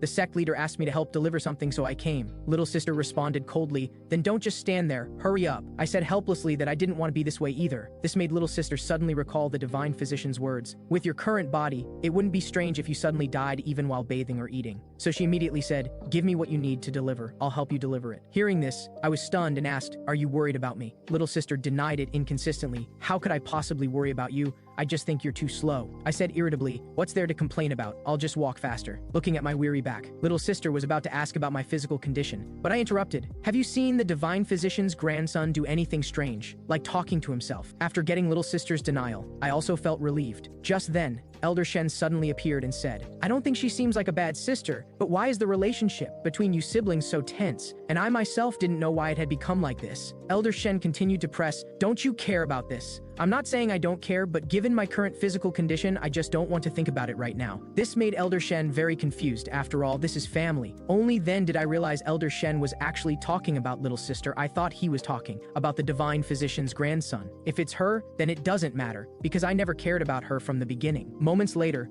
I finally delivered the scroll to the divine physician. After reading the contents, he immediately asked, that old man told you to bring this garbage over, right? I was puzzled about how the sect leader had offended the divine physician. Why did he hate the sect leader so much? I said helplessly, after all, it's the sect leader's request. I can't pretend I don't know anything. Hearing this, the divine physician reluctantly accepted the scroll. He said, aren't you afraid of death? Faced with this sudden question, the scene fell into silence. Then the divine physician said, I guess I shouldn't have asked that. If there's nothing else, just hurry back. As I was leaving, little sister wanted to ask about my physical condition again. But before she could speak, I'd already walked away. The scene shifted, and the sect leader asked me if I had given the item to the divine physician. I said, although he was somewhat unhappy, he eventually accepted it. The sect leader laughed heartily. The contents inside are indeed enough to make him curse. But how did the sword matriarch look? I said, she was resting at the time, so I couldn't tell if her condition had improved. Since the divine physician is caring for her, the sword matriarch will surely get better. The sect leader sighed. Just as the plum blossoms are blooming, so many pieces of bad news arrived together. I was very confused. Besides the sword matriarch's health, did something else happen on Huashan? Elder Shen immediately reminded, haven't quite a few Huashan disciples mysteriously disappeared? In that case, the swordmaster's arrival and Zhu Ji's appearance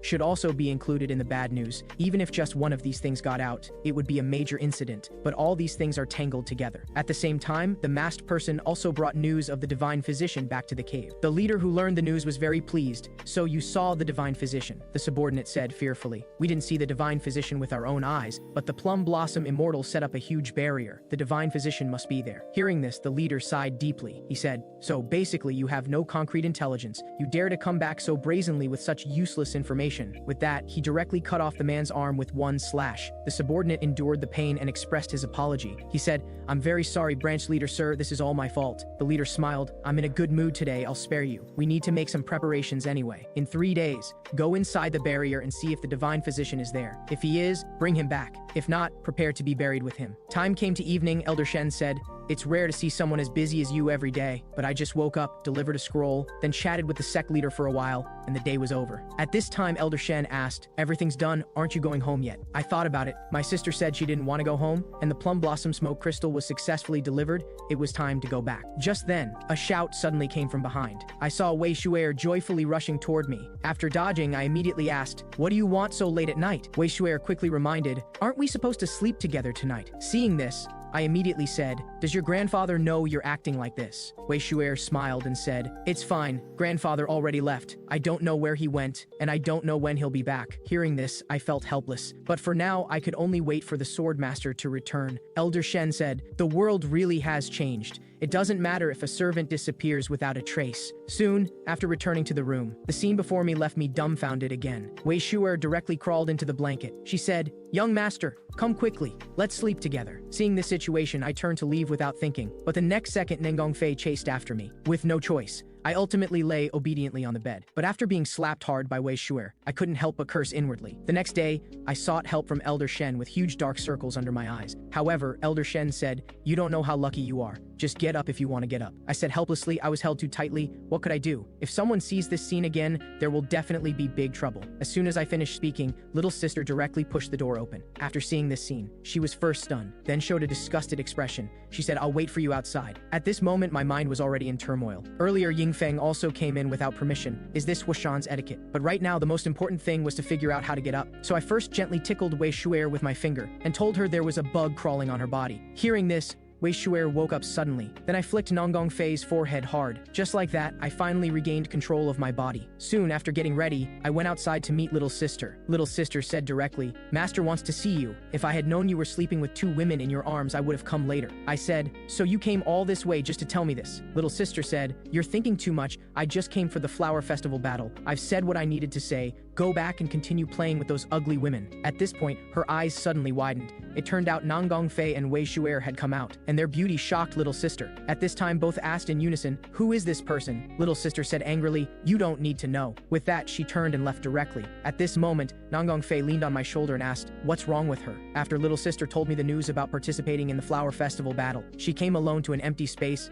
and vented her emotions by practicing swordplay. She remembered that when she was young, she loved playing with her brother. Her brother also often played pranks on her. Whenever she was scared to tears, her brother would not only apologize immediately but also fulfill any of her requests. Once she asked her brother to help teach that sister Qiu Yanshu a lesson because she always spoke badly about their mother. Her brother thought for a moment, then stroked her head. He said, "After all, she's also our family. You should be able to understand that, right?" Thinking of this, little sister continued to swing her long sword, but after a while she slumped to the ground exhausted. The more she thought about it, the angrier she got. Then she threw the long sword away. At this time, a voice suddenly came, "No matter how tired you are, you can't throw away your sword." When she looked up, she saw a familiar face appear before her eyes. Wasn't this the woman who was sleeping with her brother this morning? But out of politeness, she still said thank you, but thinking about it more carefully, she was still too angry and snatched the sword away, saying, "I don't need your help." "But why are you here?" Nanggongfei said. "I just saw your relationship with Qiu Yangtian seemed unusual, so I followed to take a look." With that, she revealed that devastatingly beautiful smile. Seeing this, little sister felt dazzled. Who exactly was this person? At this time,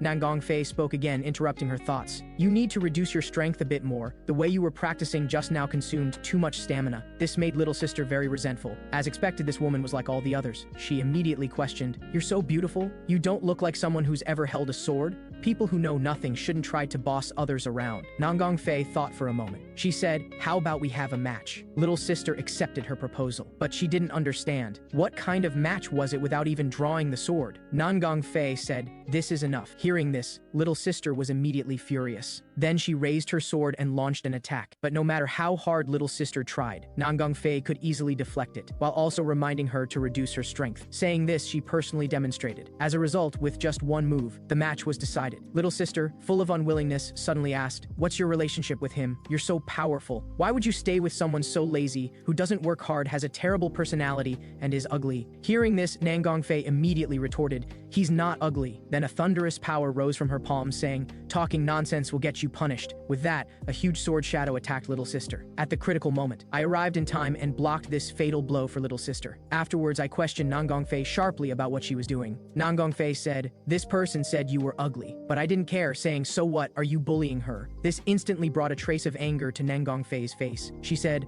"What is she to you? Why are you protecting her?" Before I could speak, little sister answered first, "I don't need his help." With that, she ran off angrily. At this time, Nanggongfei asked again, "Who is this person?" She clearly did wrong first. "Why are you still helping her?" I directly told her that girl was my sister. Nanggongfei said incredulously, "Your sister?" This left me speechless. What else could she be if not my sister? Hearing this, Nanggongfei was stunned on the spot. I messed everything up. Just like that, Nanggongfei began wandering around Huashan in a dazed state. Although I didn't know what happened, she kept repeating, "Messed up." Time came to evening. After I returned to my room, I found Wei Xue'er had been waiting for a long time. I said, "Why are you alone?" Wei Xue'er wasn't clear on the situation either. She only knew Nanggongfei hadn't returned all day. Then I asked when her grandfather would return, but Wei Xue'er still didn't know. Seeing the situation getting worse and worse, I immediately made a decision. The next day, I brought Wu Yan to the marketplace, but what I didn't expect was, the marketplace that sold even magic beast fur and bones didn't have magic stones. Magic stones were like the hearts of magic beasts, but the moment they dropped, they were no different from useless stones. But for me, with the 1,000 absorption technique, they had some use. Because I could still preserve my life, this must be related to the 1,000 absorption technique, and there was still something inside my body. To confirm this, I wanted to find magic stones to try absorbing once. If I couldn't buy them, would I have to hunt the surrounding magic beasts? Wu Yan rejected my idea,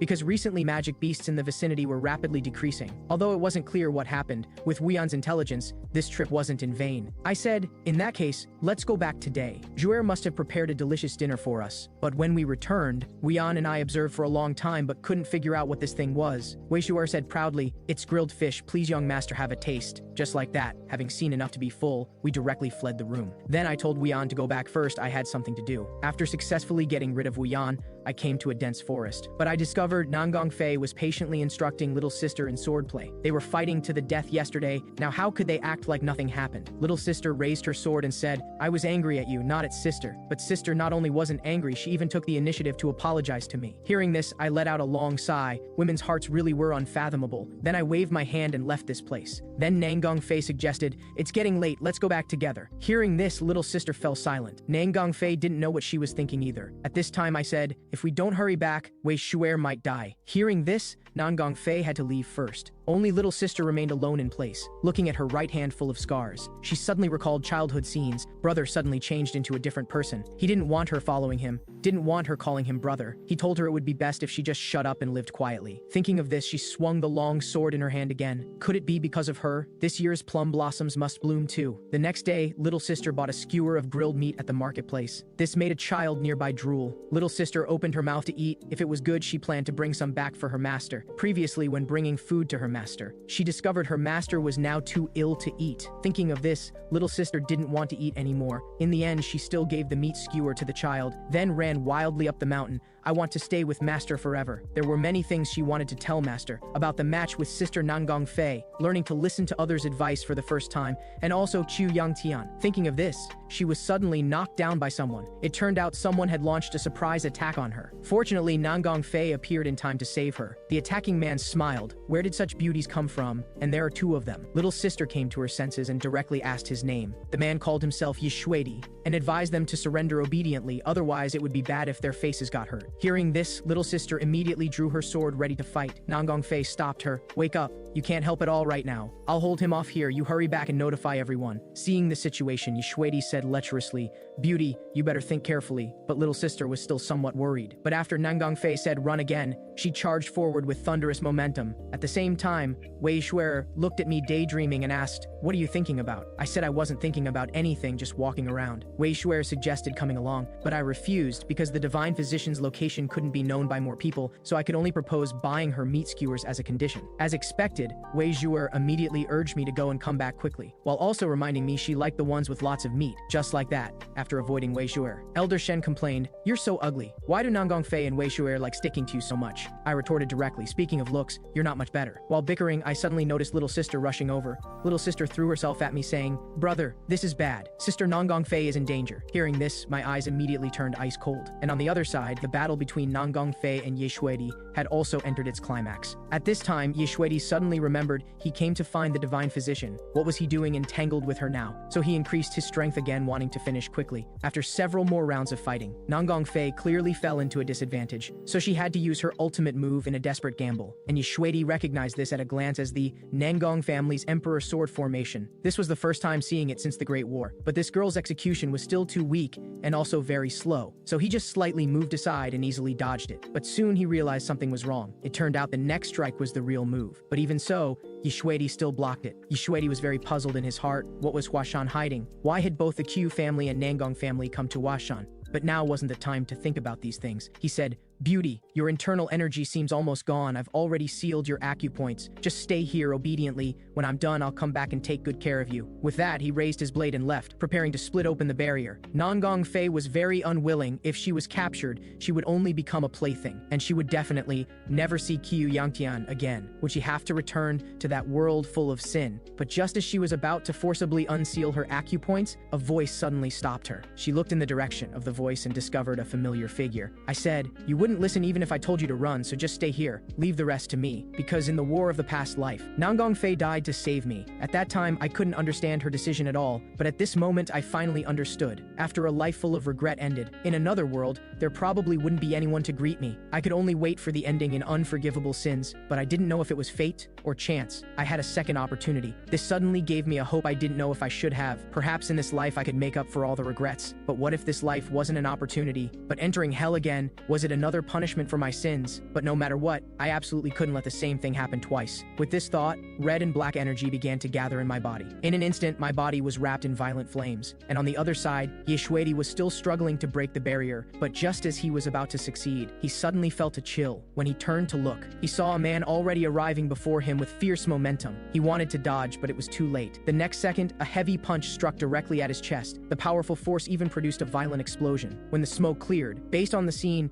Wei Xue'er immediately determined this was the Qiu family's technique. He spat blood and smiled. I was planning to go meet you, didn't expect you'd come. But unexpectedly, your internal energy is so powerful, worthy of being that old bastard's son. but at most just a rising star's level. While he was distracted, I swung my fist again. The next second, I frantically pummeled his body. But this time, Wei Xue'er was prepared. Then he swung his large blade to force me back. He said, "You're quite interesting, but you're still far from catching up to your father." With that, he took an arrow step and launched a counterattack. During the intense exchange, Elder Shen's voice suddenly came. "Calm down. It'll be dangerous if you lose your rationality. Such surging killing intent will only create more trouble." Sure enough, just as I gathered my internal energy to attack again, my Dantian suddenly had a problem. This not only made me cough up blood, my body also fell uncontrollably downward. Seeing this, Wei Xue'er immediately swung his blade ready to deliver the fatal blow. At this time, a voice once again entered my mind, "Eat." As the words fell, my eyes instantly showed a trace of abnormality. Then my hand rested on Wei Xue'er's blade. Then I used the momentum to attack him again. Seeing this scene,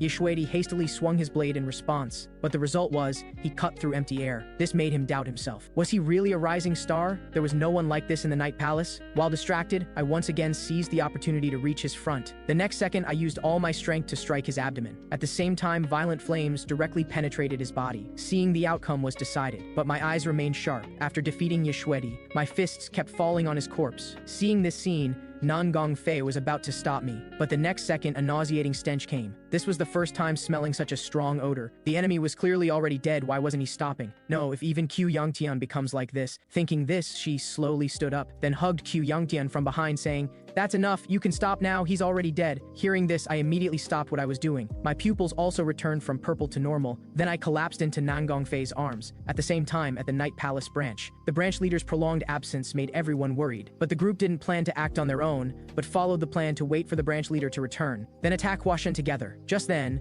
an old man's figure suddenly appeared before everyone. The person was none other than swordmaster Wei Xue'er, who said, "So you're the ones who want to harm Huashan's children." The black-clothed person, who didn't understand the situation, threatened with his sword. "If you don't want your neck twisted, state your name." However, as soon as he finished speaking, his entire body split in two. The swordmaster said, "Although just a group of second-rate warriors, the display is quite impressive." Saying this, he stopped the sword from earlier at his fingertip. He said, "Swords are most beautiful when kept in their scabbards. Malice is the same. It should be kept in the heart." It turned out that night he found the Huashan sect leader. The Huashan sect leader entrusted him with something. According to long-term investigation, the sect leader found the reason for Huashan disciples' disappearances. It was a young man from the Night Palace named Wei Xue'er. So that's how the earlier scene came about. Now the black-clothed people all had sharp eyes. But just as they were about to act, with just a light flick of the swordmaster's finger, all the black-clothed people met their end. The swordmaster said, "Worthy of being evil sect people, truly foolish." And on the other side, I finally woke from unconsciousness. And what met my eyes was the divine physician giving me acupuncture. The divine physician said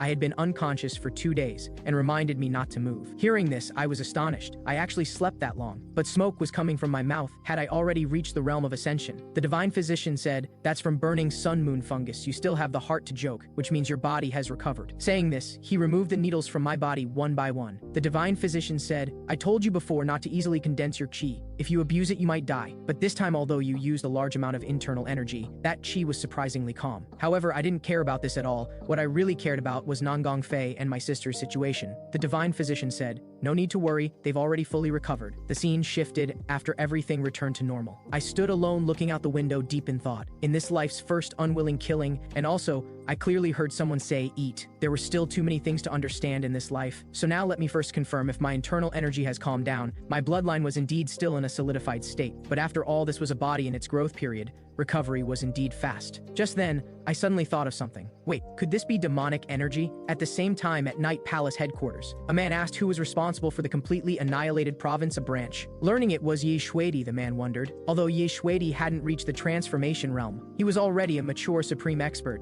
He shouldn't have been easily killed. The subordinate said, "I'm not clear on the specific situation, but according to intelligence, it seems to have been done by a rising star hidden in the Huashan sect." Hearing this, the man opened his purple pupils. He said, "Immediately send Rakshasa to investigate." Although the plan encountered a hiccup, fortunately it's almost complete. A few days later, the swordmaster who was cleaning the courtyard was suddenly interrupted by a voice. The person was Wei Xue'er. She first threw aside her favorite steamed bun, then directly picked up a long sword and said, "Grandfather, I want to learn martial arts." In a certain late night of my past life, after seeing me arrive as promised, the heavenly demon immediately expressed his inner thoughts. "Sometimes I feel like you're looking at someone else through me. If it's that person deep in your heart, then the demon sword matriarch who died for you, if she knew about this, she would surely regret her decision back then." But before I could respond, he suddenly changed the subject. "If she dies by my hand in the future, will you still be able to remain as calm as you are now?" Thoughts returned to reality. Facing the endless stairs, having just recovered from serious injuries, I couldn't help but complain. Just how much did these Huashan maniacs love stairs? Just then,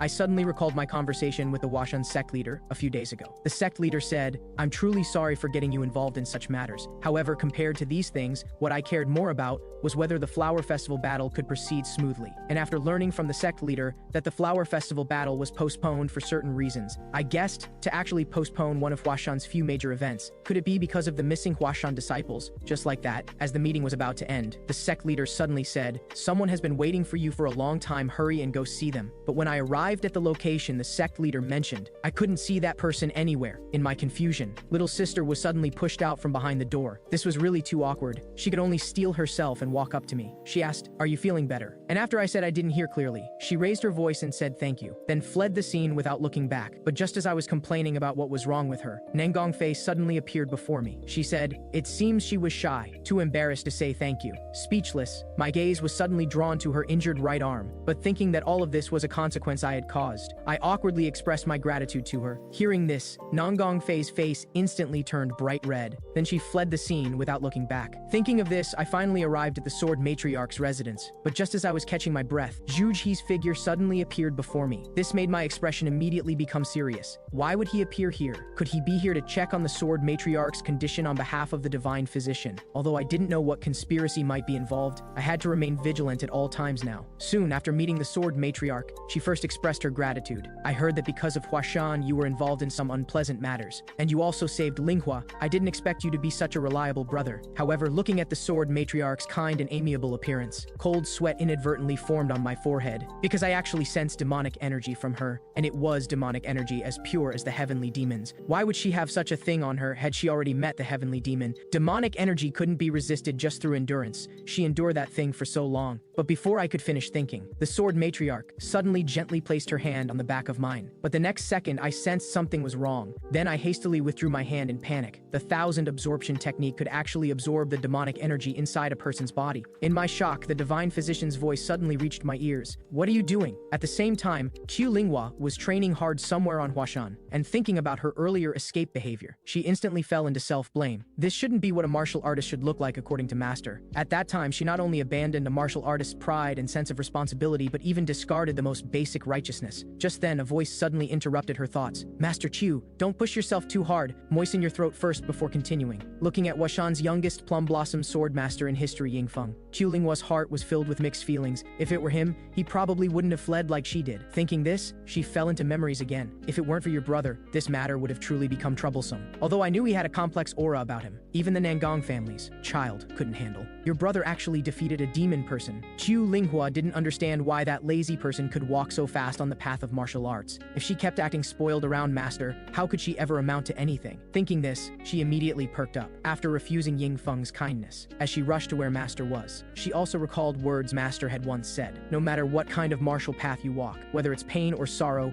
jealousy or resentment, until you achieve something, on the day when Master can see it, we should smile together." Time came to evening. She finally arrived at Master's residence, but before she could open the door, she heard her brother's voice from inside. And at this moment inside the room, to treat the Sword Matriarch, Chu Yangtian was having a heated argument with the Divine Physician. And after hearing that her brother had a way to cure the Sword Matriarch, Qiu Linghua directly rushed in. "Can you really cure Master?" Although I wasn't completely certain either. But as long as I could get the Divine Physician's permission, I was willing to try treating the Sword Matriarch's illness. Having said this, I honestly explained the treatment method to everyone. The Qiu family's technique could use heat to disperse turbid auro, and the disease consuming the Sword Matriarch's lifespan was actually caused by some kind of auro. Because when I made contact with the Sword Matriarch's palm earlier, I sensed that auro, and my 9-flame firewheel technique dispersed it. However, although I said this, I was very clear in my heart. This matter actually had nothing to do with the 9-flame firewheel technique. It was all the 1000 absorption technique's doing. But to get the Sword Matriarch to cooperate with treatment, I could only change to a way of speaking that everyone would believe. Otherwise, the Sword Matriarch would definitely die from being unable to bear that demonic energy. Even if she lived, she could only live in hiding like in my past life. Although I wasn't sure if I should save the Sword Matriarch and twist the future. But faced with my sister's believing pleas, I could at least be certain of one thing. Thinking this, I immediately begged begged the divine physician, please allow me to conduct the treatment. However, the divine physician was full of doubts about this. He said, the 9-flame fire wheel technique itself isn't a technique for saving people. If this causes the sword matriarch to die on the spot, can you bear the consequences of failure? So stop talking big, you're just gambling with the patient's life. However,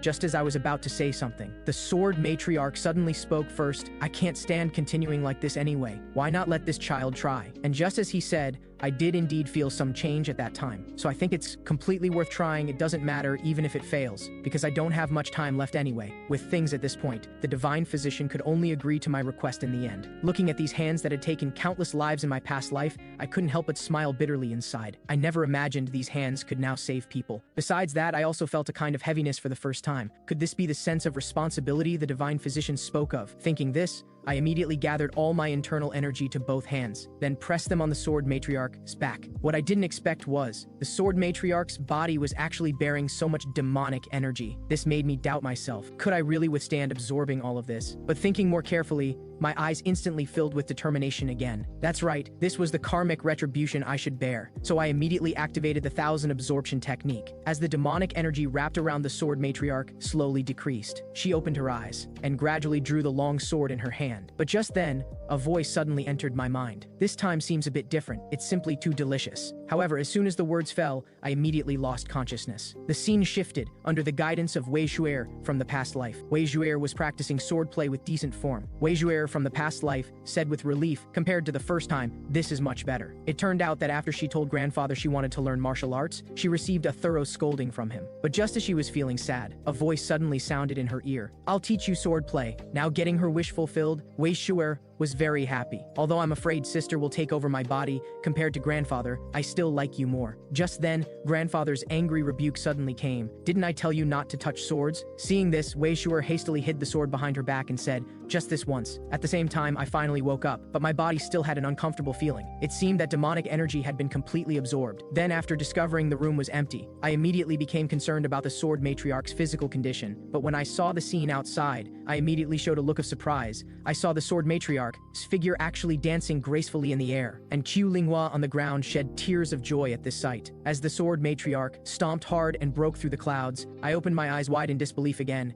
Had she been completely reborn? But thinking about it carefully, something seemed off. She should have recovered to her original state. Soon, after the sword matriarch landed, Qiu Linghua immediately threw herself into her arms, and the sword matriarch also expressed gratitude to me on the spot. This is all thanks to you. However, just as I was feeling embarrassed, a figure suddenly swept past me and removed the silver needle stuck in my head. I didn't expect you to actually clear away all the turbid chi, truly miraculous. It seems I must thoroughly examine what that technique is all about. Having said this, he began chasing after me. Seeing this scene, the sword matriarch showed a gentle smile. After this incident, Nangang Fei suddenly questioned, where did you sleep last night? This made me choke. Why did it sound like a lawful wife questioning me? I immediately evaded. I stayed up all night training yesterday. I was too tired, so I fell asleep on the spot. Hearing this, not only did Nangang Fei not calm down, she angrily slapped the table. She said, then you should have said something. Not coming back so late really makes people worry. Having said this, she left this place. Seeing this situation, I also breathed a sigh of relief. I thought I was really going to die here. Just then, Wei Xue'er suddenly burst into tears. But when I learned it was because the swordmaster wouldn't let her learn martial arts, I immediately covered her mouth. This was simply annoying to death. My head was already killing me. The boiling demonic energy in my body was also a problem. Elder Shen not appearing all this time was making me anxious too. Thinking this, inspiration suddenly struck. The voice I heard when absorbing the demonic energy. Could it be related to Elder Shen? Elder Shen seemed to have said before that something was sleeping inside my body. Could he have been eaten by that thing? Thinking this, a voice suddenly interrupted my thoughts. After seeing it was little sister. I reproached, it's so tiring coming from over there, why do you keep coming all the time? But what surprised me was, this time little sister not only didn't talk back, she also expressed gratitude for curing the sword matriarch. Then I continued eating with a disgusted look, coming all this way just to say this. Little sister turned her head to the side and said, Master, listen to what brother is saying. Having said this, the sword matriarch appeared at the door and said, a life-saving grace can't be repaid with just a thank you. Seeing this scene, I said in surprise, you look very healthy, have you completely recovered? The sword matriarch smiled slightly and changed the subject. I came here for no other reason than to repay you. If you have any requests, just say it, even if you want my life. I said in surprise, do you know what I'm going to say? Yet you agreed just like that. Hearing this, the sword matriarch immediately grasped my hand. She said, I feel that no matter what request you make, it won't bring harm to others. At this point, I suddenly recalled a scene from my past life. How could she dare to be so certain? How could she trust someone who once burned Huashan to ashes? Although failing to protect little sister wasn't their fault, but at that time I really needed an object to vent my anger on. Seeing I hadn't spoken for a long time, the sword matriarch had to let it go. If you can't think of anything now, it's fine to say it later, but I have a question to ask you. But before asking, she asked Wei Xue'er and Qiu Linghua to leave. After brewing for a moment, the sword matriarch said, "Do you still remember matters concerning your mother's last moments?" Linghua was too young at the time, so has no memory. The clan side also kept it tightly concealed. So can you tell me everything you know? Hearing this, I instantly fell into memories. It was a snowy evening. After instructing me to take good care of Linghua, a crack emitting red light opened before Mother. As the crack continued to expand, after saying sorry, Mother's figure completely disappeared into the crack, and faced with my hysterical calls, Father instead coldly told me to put away my tears. He also showed me something. He said, "This is the reason for the QIU family's existence and ours. This is my karma, and you will inherit it in the future." Thinking of this, I said with a touch of sadness, "I'm afraid I can't tell you this. Even if you continue asking, my answer will be the same." Seeing this situation, the sword matriarch asked no more. As she was leaving, she patted my head and said, "That matter must have been very painful for you." Saying this, she suddenly changed the subject. "When do you plan to go home?" I said, "Since Linghua said she doesn't plan to go back, we'll prepare to return these next few days." Hearing this, the sword matriarch immediately called little sister. She asked, "Do you really not plan to go home?" And after learning little sister chose not to return because she was worried about her, the sword matriarch made a shocking decision on the spot. "In that case, then I'll accompany you all to the Qiu family." In my shock, I hastily ran to the door to stop her. "Really? Aren't you supposed to protect Huashan? And little sister already said she doesn't want to go back." The sword matriarch responded with a smile. "How could I call it protecting? During this time, I've been the one being cared for." Qiu Linghua chimed in, "Wherever master goes, I'll go. Besides, you came to bring me back." Just then, Nongongfei suddenly appeared before everyone. Seeing this, the sword matriarch stepped forward and said, "You must be the child who saved Linghua. Linghua has said many things about you, said there's a beautiful sister who often helps her. Whenever I hear these things, I'm very grateful to you. I heard you're Yang Tian's fiancé. You're both very kind-hearted. I believe you'll get along very well." Hearing this, I was speechless to the extreme, but Nongongfei's face showed a hint of blush. At this time, Wei Xue'er suddenly shifted her attention to midair, but after learning that Wei Xue'er from the past life wanted to continue teaching her swordplay, she excitedly left this place. At this time, Qiu Linghua suggested to the sword matriarch, "The flower festival battle is about to be held. Since master is going together, how about waiting until after the flower festival battle?" And after seeking my agreement, the sword matriarch also readily agreed. But then she said with a serious face, "Since the flower festival battle is about to start, I think it's time to teach you again. But before that, you need to warm up." At this point, she suddenly said to me, "Yang Tian, why don't you have a match with her?" Just like that, little sister and I came to an open area. And as the match began, an unwanted scene also surfaced in Qiu Linghua's mind. "Can't you tell me even now? Mother hasn't come back for several days. Everyone doesn't care about this matter at all. Doesn't brother worry either?" Hearing this, I impatiently overturned the table. "Why do you keep asking me the same question? It's annoying to death. Mother is dead. Our mother is already dead. Is this enough? Don't mention mother anymore. Otherwise, I'll treat you as if I don't have you as a sister." After this thought, Qiu Linghua involuntarily swung the long sword in her hand. This was the beginning of her resentment toward her brother, and also the reason she never wanted to leave Huashan, because only here could she forget mother and her hateful brother. Now, although she used all her strength, she ultimately lost the match. Looking at my departing back, she suddenly called out to me. She said, "Brother, can we return to how we were before?" This made me fall silent for a moment. I said, "What are you talking about? It's already too late." Having said this, I left this place without looking back, leaving only Qiu Linghua standing there quietly alone. He didn't seem to deny it either. Time came to evening. Wuyan was practicing swordplay somewhere on Huashan. In the fierceness, his sword moves carried a few parts regret and self-blame. He thought, "I know young master deliberately avoids me when acting. I also know young master has reached a realm where he doesn't need me. But this doesn't mean my responsibility decreases, unless I die. Otherwise, young master cannot be injured." But what was I doing when young master was desperately protecting others? With this self-questioning mentality, he swung one sword with all his anger and strength. In an instant, the water surface exploded into a huge water curtain. Incompetent person, I clearly learned swordplay to protect others. But in the end, I couldn't protect anything. In self-blame, a voice suddenly reached his ears. But when he looked in the direction of the sound, the scene before him shocked him greatly. "Isn't this attendant Wei? She doesn't look like she's talking to herself. Who is she chatting with? Isn't she just an attendant who only loves eating steamed bun? But why does every move show the bearing of a great family? Could she have been secretly practicing swordplay?" Thinking this, he couldn't help but grip the long sword in his hand tighter. What am I thinking? Right now, the most important thing is to become more proficient on the path ahead. This is the mission I, as a guard, need to complete. Just then, a voice suddenly broke his thoughts.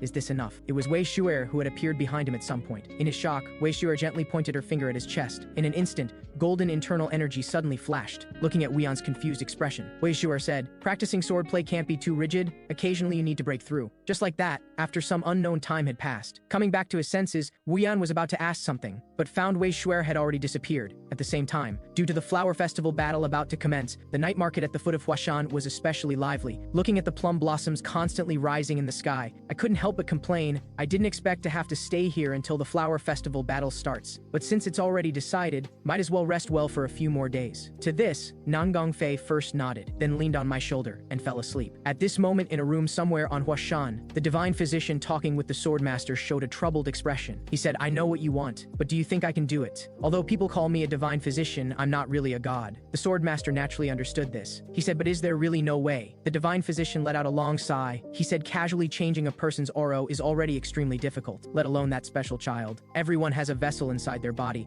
but that child's vessel is very strange. Her vessel is vast and deep, as if empty of everything. During this time, it's natural for her sense of presence to become thin. But compared to these things, what the swordmaster cared more about was another matter. That is, no matter what, he must eliminate her determination to practice swordplay. Let her properly be an ordinary child." However, even so, the divine physician still appeared very troubled. The resources and time this would require would be enough to uproot an entire clan. But the swordmaster didn't care about this at all. He said, "Whatever preparation is needed, just say it. Even the 100 ultimate demon stones your grandson needs most, I'll find a way to get them." Hearing this, the divine physician asked in shock, "Did you hear these things from Daohua?" The swordmaster didn't respond directly, but said, "Let's fight together for the children." Seeing this, the divine physician asked in confusion, "Why can't your granddaughter learn swordplay? In these dangerous times, learning swordplay isn't a bad thing, right?" After a moment of silence, the swordmaster finally revealed the truth. "For Xue'er, it's not a gift, but a curse. Although doing small tasks or heavy work like ordinary people won't cause any symptoms, but when using martial force that combines instinct and reason, the fire of lifespan will ignite. Simply put, the more she uses her power, the thinner her life force becomes." Hearing this, cold sweat couldn't help but form on the divine physician's forehead. This is like the bloodline of the demonic cult. At this point, he made another suggestion. "You should go to the Tailing, Zhang family, where the current martial alliance leader is. There's a demon sealing stone there. You can use its power to close her Dantian. This is probably the only way now." But the divine physician was somewhat worried, because what the alliance leader would be doing is making her unable to practice martial arts for life. But if in the future she sees herself whose wings were clipped before she could even take flight, she might resent the alliance leader forever. Would the alliance leader be okay with this? At the same time, Nangong Fei, who had woken up, suddenly pointed her finger ahead, but before I could figure out why, she ran off. In my confusion, a hairpin on a street stall suddenly caught my attention. Moments later,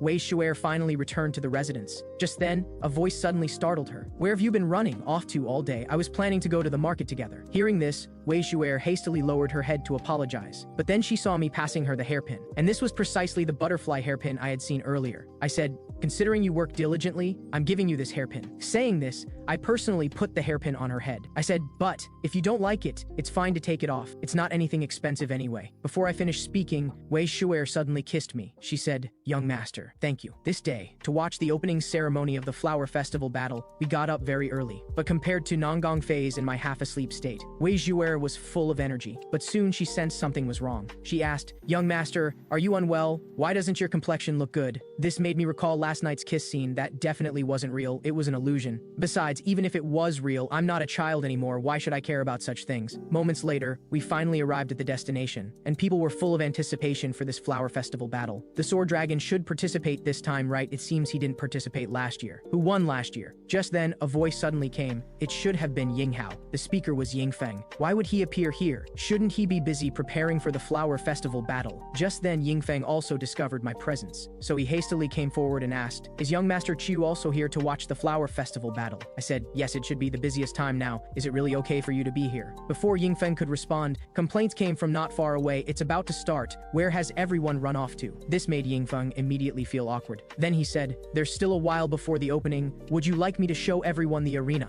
Just like that, under Yingfeng's guidance, we came to the flower festival battle arena. At this time, Yingfeng suddenly said, "By the way, Master Chu Linghua will also participate in this flower festival battle." This made me worried. Who would her opponent be? I hoped she wouldn't be eliminated. Seeing I hadn't responded for a long time, Yingfeng continued, "Master Chu Linghua's opponent is me." Hearing this, I was immediately shocked. this was simply the worst situation. How could Qiu Linghua possibly be his match? Who wrote the matchup chart? Wasn't this deliberately arranged by someone? Just then, a voice rang out. The Flower Festival battle is about to begin. Please, sect leader, come to the stage for the opening speech. But compared to everyone's anticipation, I showed a disdainful expression. I didn't know what was so important about this annual competition, having to come to such a high place on such a hot day. Thinking this, a large patch of plum blossoms suddenly floated past everyone as a powerful aura descended on the arena. The next second, the Huashan sect leader appeared before everyone. He said, "Thank you all very much for being willing to watch over our Huashan children, and also thank you for always protecting Huashan. I now officially announce that the first round of the Huashan Flower Festival battle begins now." As the words fell, accompanied by deafening cheers, the Flower Festival battle finally kicked off. At the same time, two male disciples were giving advice backstage to Qiu Linghua, who was about to enter. After hearing Junior Sister's heartfelt thanks,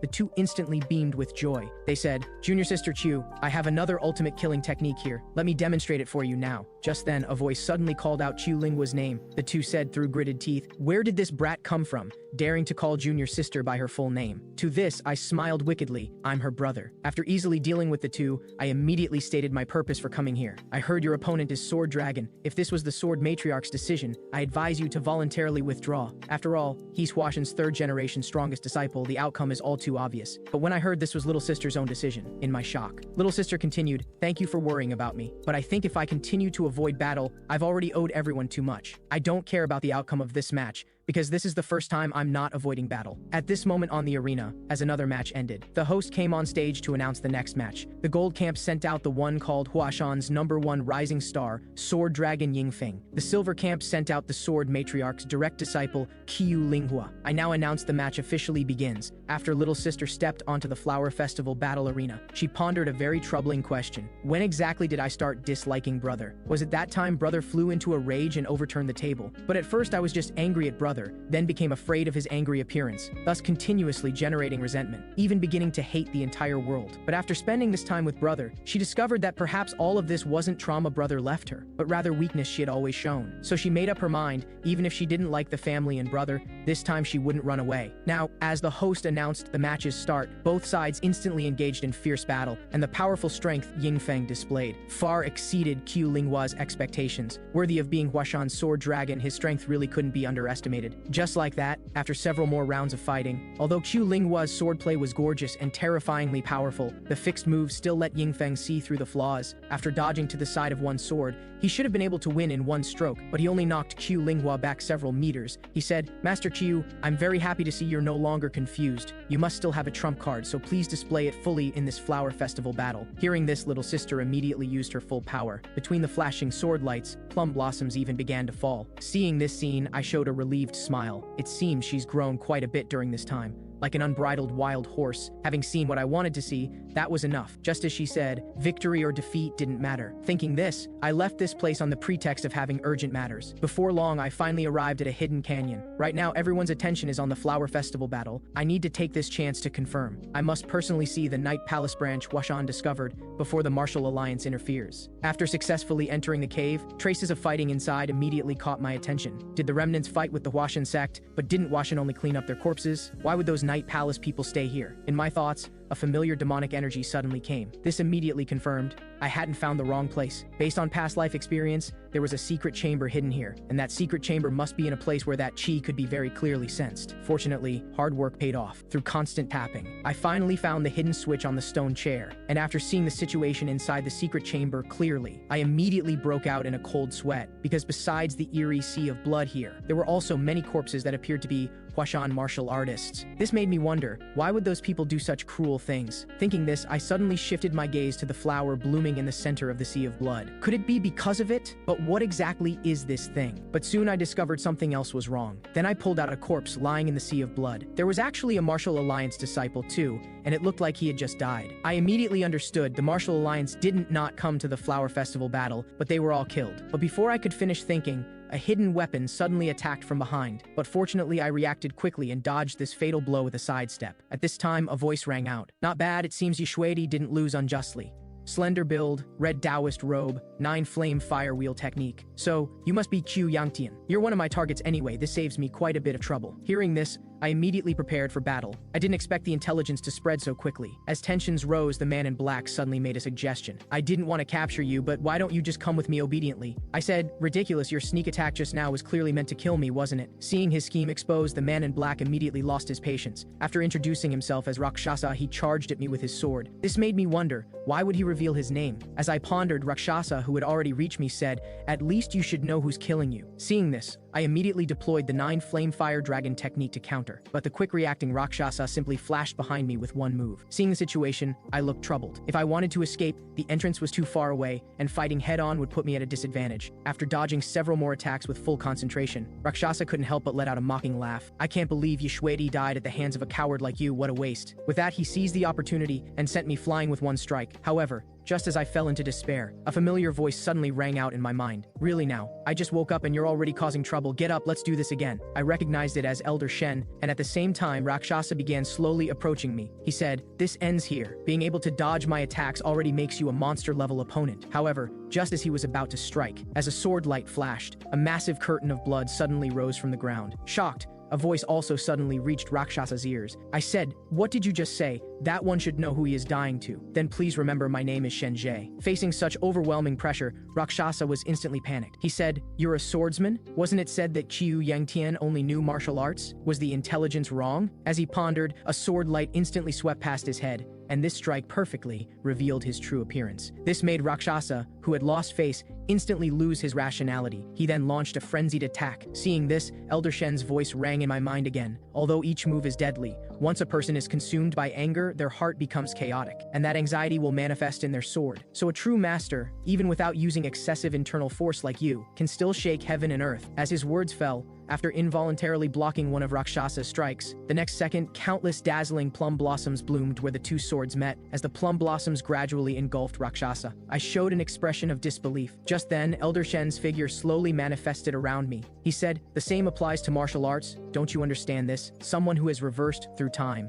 After Elder Shen learned of my identity as a reborn person, he began recounting his experiences while controlling my body. It turned out he had been absorbed by some kind of energy within my body, and because of this, he had inadvertently learned many things about me. Although there were many questions he wanted to clarify, he knew clearly in his heart the most important thing right now was to concentrate on dealing with Rakshasa. At this moment, Rakshasa, who had been repelled again, was both surprised and excited. He said, you should have done this from the start, it would have been much more interesting. With that, he launched a new round of attacks with his dual blades. At this moment, Elder Shen's voice rang out again. Do you know why Huashan disciples must cultivate strong bodies? It's to complete the vessel. Because once you can successfully complete the vessel, you can achieve maximum effect even with minimal internal force. If you use a sword, the effect will be even more obvious. Plum blossoms don't need to bloom all at once, they need to bloom together. Now I'll let you deeply experience this mystery. Just like that, with Elder Shen's help, I actually severed Rakshasa's arm with one sword strike. This caused the Berserk Rakshasa to immediately enter a frenzied attack mode. But unlike before, this time, although Elder Shen was controlling my body, he didn't use a trace of internal force. As I struggled to defend, Elder Shen suddenly spoke, you're being stubborn again. In your past life, you were just putting on airs. Without internal force, you're no different from a corpse, but everyone who uses demonic arts is like this. Elder Shen even knew this, I said. Why don't you help me defeat the guy in front of me first? However, Elder Shen asked, will you still be so self-righteous just because you have some internal force? After hearing a satisfactory answer, Elder Shen couldn't help but laugh heartily. He's already lost quite a bit of blood. Even you can defeat him now. Or do you want me to finish this for you? Hearing this, as I threw away my long sword, I began trying hard to recall what Elder Shen had just said. Don't rely on internal force. Although I didn't know how much he had seen of my past life. From the moment I never left the demon palace and became a corpse,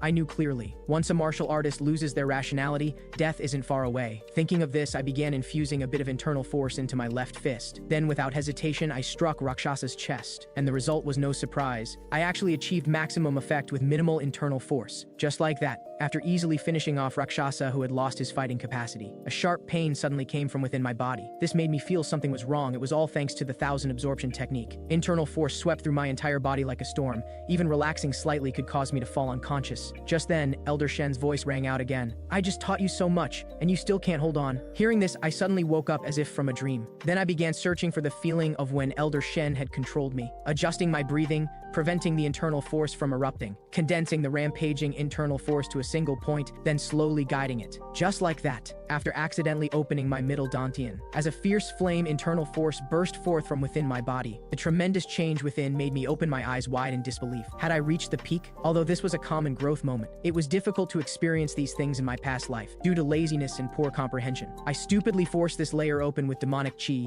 and even considered it my own power. Just then, Elder Shen's voice suddenly interrupted my thoughts. How long are you planning to reminisce? The most important thing now is how to handle that flower. I couldn't help but wonder, why would they sacrifice countless martial artists' lives to nourish this flower? Especially since this flower emanated a sinister toxic aura. Was it brought out from the demon palace? Hearing this, Elder Shen unconsciously frowned. He said, it seems not everyone can sense this flower's aura. Hearing this, I tentatively asked, should we take this flower to Huashan sect first? Elder Shen said, don't. That would only cause more unnecessary trouble. And the current sect master would definitely plant this flower in the Plum Blossom Cave. At this point, Elder Shen suddenly said, why don't you just eat it and turn it into your power? Hearing this, I said in shock, are you joking? The power within is too complex and… Before I could finish, Elder Shen immediately interrupted, foolish boy. Don't use guilt and false righteousness as excuses for confusion. I believe you know best how to atone for those who sacrificed during this time. So what you can do now is improve your strength by any means necessary. So I carefully picked the snowflower. Elder Shen was right, didn't I already decide not to leave any regrets? Since I've already come this far, there's no need to feel confused anymore,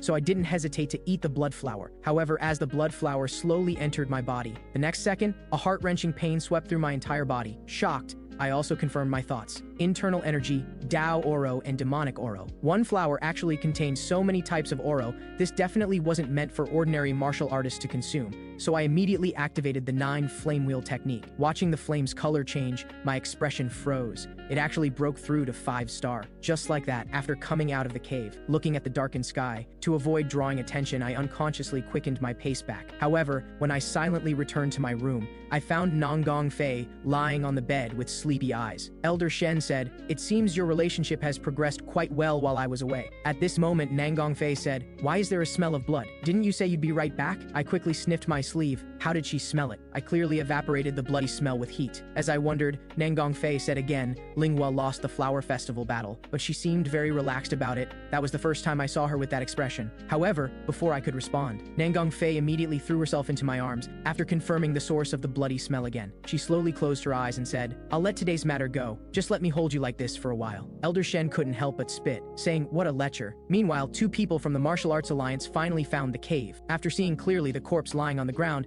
the leading man froze, but he quickly composed himself. You go back to the main team and report to the higher-ups. I'll make a separate report about the specific situation later. Just like that, after sending his companion away, the man carefully examined the corpse in front of him. That's right, this was Rakshasa's corpse. He must have received orders to retrieve Huashan's original liquid, but why would he turn into charcoal in a place like this? Then he shifted his gaze to the stone pile in the center of the blood sea. Who took the original liquid? Just then, looking at the dissipating smoke and residual heat traces, could it be young Master Qiu who killed Yeshwedi? But why would the demonic chi on Rakshasa's body disappear without a trace? Thinking of this, he felt something was terribly wrong. If his thoughts were correct, he must immediately report this to the Black Knight Palace Master. The next day, I was practicing. As I released a 9 flame wheel technique strike, a massive explosion instantly sounded where it hit. Looking at the flame-filled chasm left on the ground, Elder Shen asked, can't such power make you happy? Seeing no response for a while, Elder Shen raised another question. What is the Heavenly Demon? Although you still have many other hidden memories, the memories about the Heavenly Demon are difficult to approach, so where did the Heavenly Demon come from? I couldn't help but recall scenes from my past life. A demon mirror gate suddenly appeared in the sky. Just as everyone was puzzled, a woman walked out with a cold expression on her face. She said, pleased to meet you all, I am the Heavenly Demon. With that, a terrifying power instantly swept across dozens of miles. However, just as Elder Shen marveled at this, I expressed my apology with guilt, saying, you must have seen what I did at Huashan, but why didn't you mention it at all? Hearing this, Elder Shen's eyes turned cold. Do you want me to lose my temper with you now? I understand it's because Huashan didn't protect your sister well, so I didn't hold it against you. So you need to look further ahead than before. Do you still remember what's most important for you to do now? While affirming this, I gathered another ball of flame with full concentration. Heavenly Demon, I will definitely stop you. The next morning, just after leaving, I encountered a familiar figure on the road. I said, Sword Empress, I heard your attendants are ready to depart. Let's go to the carriage together. Meanwhile, several Huashan disciples were there urging, Junior Sister Chu, make sure to eat well, don't forget us. Seeing this scene, I suddenly said, Sword Empress, You said before you'd grant me one request. Is that still valid? After hearing the Sword Empress's affirmative response, I made my request on the spot. I hope you can stand on my side. Moments later, the Huashan sect master said, many things have happened at Huashan recently. I hope you have a safe journey. As his words fell, I suddenly bowed and said, Sect Master, before I leave, I hope you can give me the position of an honorary disciple of Huashan's sect. Hearing this, the sect master immediately understood the deep meaning in my words, saying, is it because of that thing inside your body? Although granting your request isn't difficult, I can't teach you how to use it right now. At this moment, the Sword Empress suddenly said, it's fine to give it to him. After all, we've all received quite a bit of help from this child. Just like that, the sect master finally gave me an identity. He also threw me a sack, saying, this is what Ninewheel asked me to give you. If it were something valuable, I'd have kept it, but it doesn't seem to be. After everything was settled, I set out on the journey back to the QIU family with everyone. In the carriage, looking at that strange sack, I began recalling my experiences at Huashan. First, Elder Shen possessed my body. Then I met Ying Feng from this life. There was also Yishuedi and Rakshasa, and the Sword Empress whom I healed. Besides these, there were two people who surprised me. One was Zhu He. What was going on with him? He was actually mute. This was such a huge difference from my past life. The other was the Divine Doctor. Why were all these people gathering at the QIU family? In the blink of an eye, deep autumn arrived, and we finally returned safely to the QIU family. After my younger sister greeted father, father walked behind her with a serious expression and said, the journey back must have been hard on you. Surprised, my younger sister walked into the inner courtyard with complex emotions. Then father said to me, I saw the letter you sent back. It seems quite a lot happened at Huashan. As he spoke, he shifted his gaze to the person beside me. Who is this? Hearing this, Nangong Fei immediately straightened up. I'm Nangong Fei. I'm very grateful for young Master Chu's care along the way. Seeing this scene, Elder Shen couldn't help but comment, is this the same child who was drooling in her sleep just now? Hearing this, father was quite surprised, saying, the Nangong family has been looking for you. I'll contact them shortly. After brief pleasantries, father reminded me, 10 days ago, a guest came looking for you. She's still waiting in your room. With that, he hurriedly greeted the Divine Doctor and the Sword Empress. Moments later, when I returned to my room intending to change clothes, I found Tang Shaoli lying on my bed, muttering, young master's quarters are so warm. It's like young Master Chu is lying here. I really hope he comes back soon. At this point, I suddenly noticed a figure I'd been thinking about day and night. Accompanied by a piercing scream, I silently left the place. Before long, after we both sat down, I spoke first. Long time no see, Miss Tang. What brings you to the Qiyu family to find me? Tang Shaoli didn't respond to this question. Instead, she said angrily, you're not Qiyu Juai, so what's your name? It turned out that 10 days ago, when she came to the Qiyu family under the pretense of visiting Qiyu Juai, she discovered the so-called Qiyu Juai was actually someone else. With that, she asked with a wronged expression, why did you do this? To this, I immediately expressed my apology. Then I asked about the purpose of her traveling such a long distance here. Tang Shaoli immediately said, of course I wanted to see you. But the next second she realized that wasn't right, saying, it's not like that. I came this time just to give you an invitation. The Dragon Phoenix Assembly is coming up soon. Can you go with me? After Tang Shaoli finished speaking, her face turned red, but I felt somewhat surprised. The Dragon Phoenix Assembly was originally a martial arts gathering where the Martial Arts Alliance invited rising stars from various sects, but now it had become a place to gain nicknames and recognition. Those who attended the assembly before were all monsters. Tang Shaoli got her title of Poison Consort at that time. In my past life, I was too ashamed to go to such places,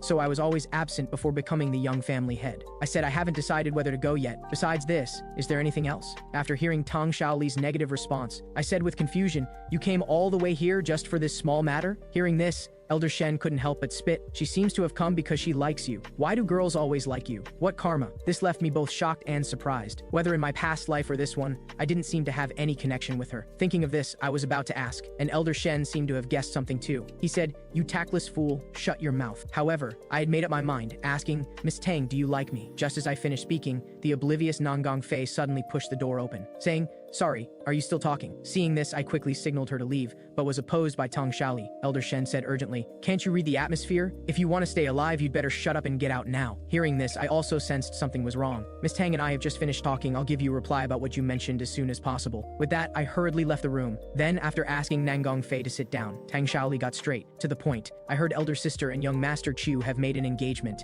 and this seems to be Elder Sister's own wish. Looking at Nangong Fei's expression of not knowing what to do, Tang Shaoli continued to ask, I want to ask Elder Sister again what I asked before. Do you like young Master Chu? This made Nangong Fei fall into silence. She said, although even now I'm not clear what that kind of liking feels like, but I can be certain that I hope I can always be by his side. Hearing this, Tang Shaoli first froze, then said with disappointment, why does Elder Sister only say such things now? Why does it have to be Elder Sister and young Master Chu? If only I had proposed marriage to the Qiu family first. Thinking of this, an apology suddenly interrupted her thoughts. She asked in confusion, "Why is elder sister apologizing?" Nangong Fei said, "Of course you were first." Tang Xiaoli said, "This makes me feel even more ashamed. I shouldn't have taken the engagement decided by noble families so lightly." With that, she handed the Dragon Phoenix Assembly invitation to Nangong Fei. "I had planned to invite young Master Chiyu to go with me, though I might have been rejected, but if he wants to attend." At this point, Nangong Fei suddenly said, "If young Master Chiyu goes, I'll go too, so it's fine." Hearing this, Tang Xiaoli felt a blinding light pierce her eyes. What happened during this time? Elder sister, who didn't like participating in external affairs, has now changed. Is this the power of love? I feel completely defeated. But compared to this, what Nangong Fei said next was even more devastating. I might already have young Master Chu's child. Meanwhile, walking in the courtyard, I suddenly had a bad premonition, thinking, they shouldn't be talking about anything strange, right? After Nangong Fei told her everything that happened that night, Tang Xiaoli, who had been very sad, quickly noticed something wrong. Besides holding hands and sleeping, what else happened? But after seeing Nangong Fei's confused expression, Tang Xiaoli breathed a long sigh of relief. It seems elder sister knows nothing about such matters. Thinking of this, she continued, "Elder sister, there's something I must explain to you. Doing that won't result in a child." Looking at Nangong Fei's shocked expression, Tang Xiaoli unhurriedly began explaining the origin of children to her, and Nangong Fei, who listened extremely seriously, seemed to be immersed in a vast ocean of knowledge. Before long, after seeing Nangong Fei come out, I noticed her condition seemed a bit off, so I slowly raised my hand with concern. "Are you all right?" Seeing this scene, Nangong Fei's face turned bright red, then she left without looking back. This left me puzzled. What was wrong with her now? Meanwhile, the Sword Empress came to the Qiu family head's room. Just as she opened her mouth to say "Captain," she was immediately interrupted by the Qiu family head. "Please correct your form of address. I don't have time to play this reminiscing game with you." Seeing this, the Sword Empress had to state her purpose. "I want to ask about what happened in the demon mirror that day." Hearing this, a powerful internal force suddenly burst forth from the Qiu family head's body, saying, "Have you forgotten what you promised me?" The Sword Empress said, "I only promised not to ask about Tianxi. I didn't say I wouldn't ask about the demon mirror." The Qiu family head said, "I'm not joking right now." The Sword Empress said, "Think about the Martial Arts Alliance's sacred dragon team that protects the people. Think about the subordinates who once swore to follow the captain to the death. So please tell me, what exactly did the captain see in the demon mirror? What kind of influence caused the children who entered the demon mirror to kill each other? Even those who survived are trapped in constant fear." Hearing this, the Qiu family head's aura slowly dissipated, saying, "If I told you what I saw was the same as what you saw, could you understand that? To find Tianzi, when I entered the demon mirror, I saw an extremely strange tree. Just one glance made it feel like impure qi had penetrated my entire body. That forbidden and oppressive feeling that couldn't be spoken of is still unforgettable. You felt it too, didn't you?" So everyone went mad from seeing the same thing. That day, besides you lying in the sickbed, all of us followed Swordmaster's orders and entered the demon realm. At this point, the Sword Empress suddenly interrupted sharply, "You're clearly lying. When the Sacred Dragon team disbanded and Swordmaster stepped down from the Alliance leader position, I never heard of such a thing. Swordmaster only heard that in the demon realm, he could find a way to save his daughter's life. That's what the Alliance leader told me personally. It was all for his personal desire. How tragic that the world's greatest Swordmaster would kneel for this. So everyone didn't sacrifice their lives for righteousness that day. They were just used by the Alliance leader's selfishness and lies." Seeing everything fully exposed, the Qiu family head, who already knew the truth, was at a loss for words, saying, "You should go back for today. Even if you continue asking, I have no way to answer you." The Sword Empress was filled with unwillingness. Then after saying she'd come again, she angrily left the room. However, the Qiu family head who remained knew very well. Swordmaster's mental state seemed off at that time. It was like he was being bewitched by something. Time came to nightfall. After seeing the internal force I released, Elder Li and Wei Xue'er couldn't help but exclaim in admiration, "This is completely a dragon. It seems your Huashan trip yielded considerable results." To this, I couldn't help but complain, "Why are you calling a person a dragon?" As I spoke, I suddenly thought of something. I took out that cloth bag from my chest. The sect master said this was something you left with him. What's inside? After getting Elder Li's permission to open it, I found inside was just an ordinary-looking bracelet. I said, since it's not anything valuable, why don't I just give it to Xue'er? But the result was a heavy punch from Elder Li, saying, "I finally give you a gift once. How can you give it to someone else right in front of me?" At this point, he suddenly said, "People from the Nangong family have arrived. Your fiancé is waiting for you." Hearing this, I immediately rushed out. Nangong Fei was finally going back. This was the best outcome. But why did I feel so anxious? Soon, after arriving at Nangong Fei's room, the scene before my eyes left me frozen in place. Nangong Fei had actually been slapped hard by the Nangong family head. Looking at Nangong Fei's wronged expression, an inexplicable anger suddenly rose from within my heart. I vaguely remembered in my past life, looking at Nangong Fei standing in the moonlight, I said involuntarily, "You're like the moon." After that, she would always look at the moon lost in thought. Even at her dying moment, she didn't forget to ask if the moon had risen. This left me very confused. What was she thinking while looking at the moon? Although I never never found the correct answer until the very end in my past life. In this life, I no longer wanted to be troubled by this question, so I charged forward without a word. But just as I was about to hit, a powerful thunder force suddenly burst from the opponent's body. Then, with just a raise of his hand, he easily neutralized my fierce attack. He said, "Who are you? Why are you interfering in others' family matters?" Hearing this, I immediately understood everything. This person was the Nangong family head, Nangong Zhen. I immediately withdrew my internal force and introduced myself. "I'm your daughter's fiancé, Q Young Tian. May I ask what just happened?" Nangong Zhen said. "What's wrong with a father disciplining his child? And do you think it's right to attack an elder?" But I still said righteously, "Regardless, I cannot tolerate anyone laying hands on my fiancé." Seeing this, Nangong Zhen instantly flew into a rage. Then he activated his thunder force again, saying, "You do seem to have some talent, but you lack humility, exactly like your father." However, not only was I not suppressed by this aura, I even taunted. "After all, I can't be like your son, having neither talent nor humility." No, wait. It's not a son now, it's a daughter, right? Upon these words, Nangong Zhen was about to strike. At this critical moment, a voice suddenly rang out. "It seems my son has caused trouble. He's still a child who doesn't understand. I'll discipline him properly later. I hope you can forgive him this once." With that, he shifted his gaze to me, and I understood and expressed my apology. However, as we were leaving, Nangong Zhen said, "This isn't something an apology can resolve." But seeing Qiu Zheyun's cold gaze, the unwilling Nangong Zhen could only forcefully hold back. At this moment, following behind father, I couldn't help but mutter, "I'm done for. Father will definitely punish me. Maybe he'll even kill me," as I mentally spiraled. Father's next words completely exceeded my expectations. "Well done. You taking action to protect your own people isn't a mistake." This made me doubt myself. Besides praising my martial arts progress, why would the person who never praised me suddenly praise me? Thinking of this, I couldn't help but recall a childhood scene. Back then, my sister was there. Mother was there too. The family was always harmonious and blissful, and father wasn't as serious as he is now. But all of this was ultimately just the past. Thinking of this, I suddenly said, "You previously agreed to give me the Taishan pill after I brought sister back, but I don't need it now. I hope you'll let me go underground to see." Qiu Zheyun said, "Why would you, who didn't want to go near that place after that day, suddenly want to go there?" I stammered in response, "I'm a member of the QIU family. I'll have to know eventually, won't I?" After pondering for a moment, father agreed while giving me a teasing look, saying, "I'm planning to meet with the Nangong family head to finalize your marriage. Go to the place I mentioned early tomorrow." After returning to my room, looking at Elder Shen who stood by watching, I complained, "You could still laugh at a time like that." Elder Shen said, "From an observer's perspective, it was indeed interesting. But what about the Dragon Phoenix Assembly? If you don't want to go, you should have refused her on the spot." However, I had already made up my mind, because it wasn't far from the main family, and there was someone there I had to meet. Hearing this, Elder Shen suddenly said exceededly, "There's something that needs investigating. When you go, can you stop by somewhere?" Early the next morning, I hurriedly rushed to the place father had arranged, but there was no one there. Just as I was about to complain, a gentle voice suddenly came, "So you're already here?" To this, I was about to scold, but after seeing Nangong Fei's stunningly beautiful appearance, the words on the tip of my tongue got stuck. "She's so beautiful."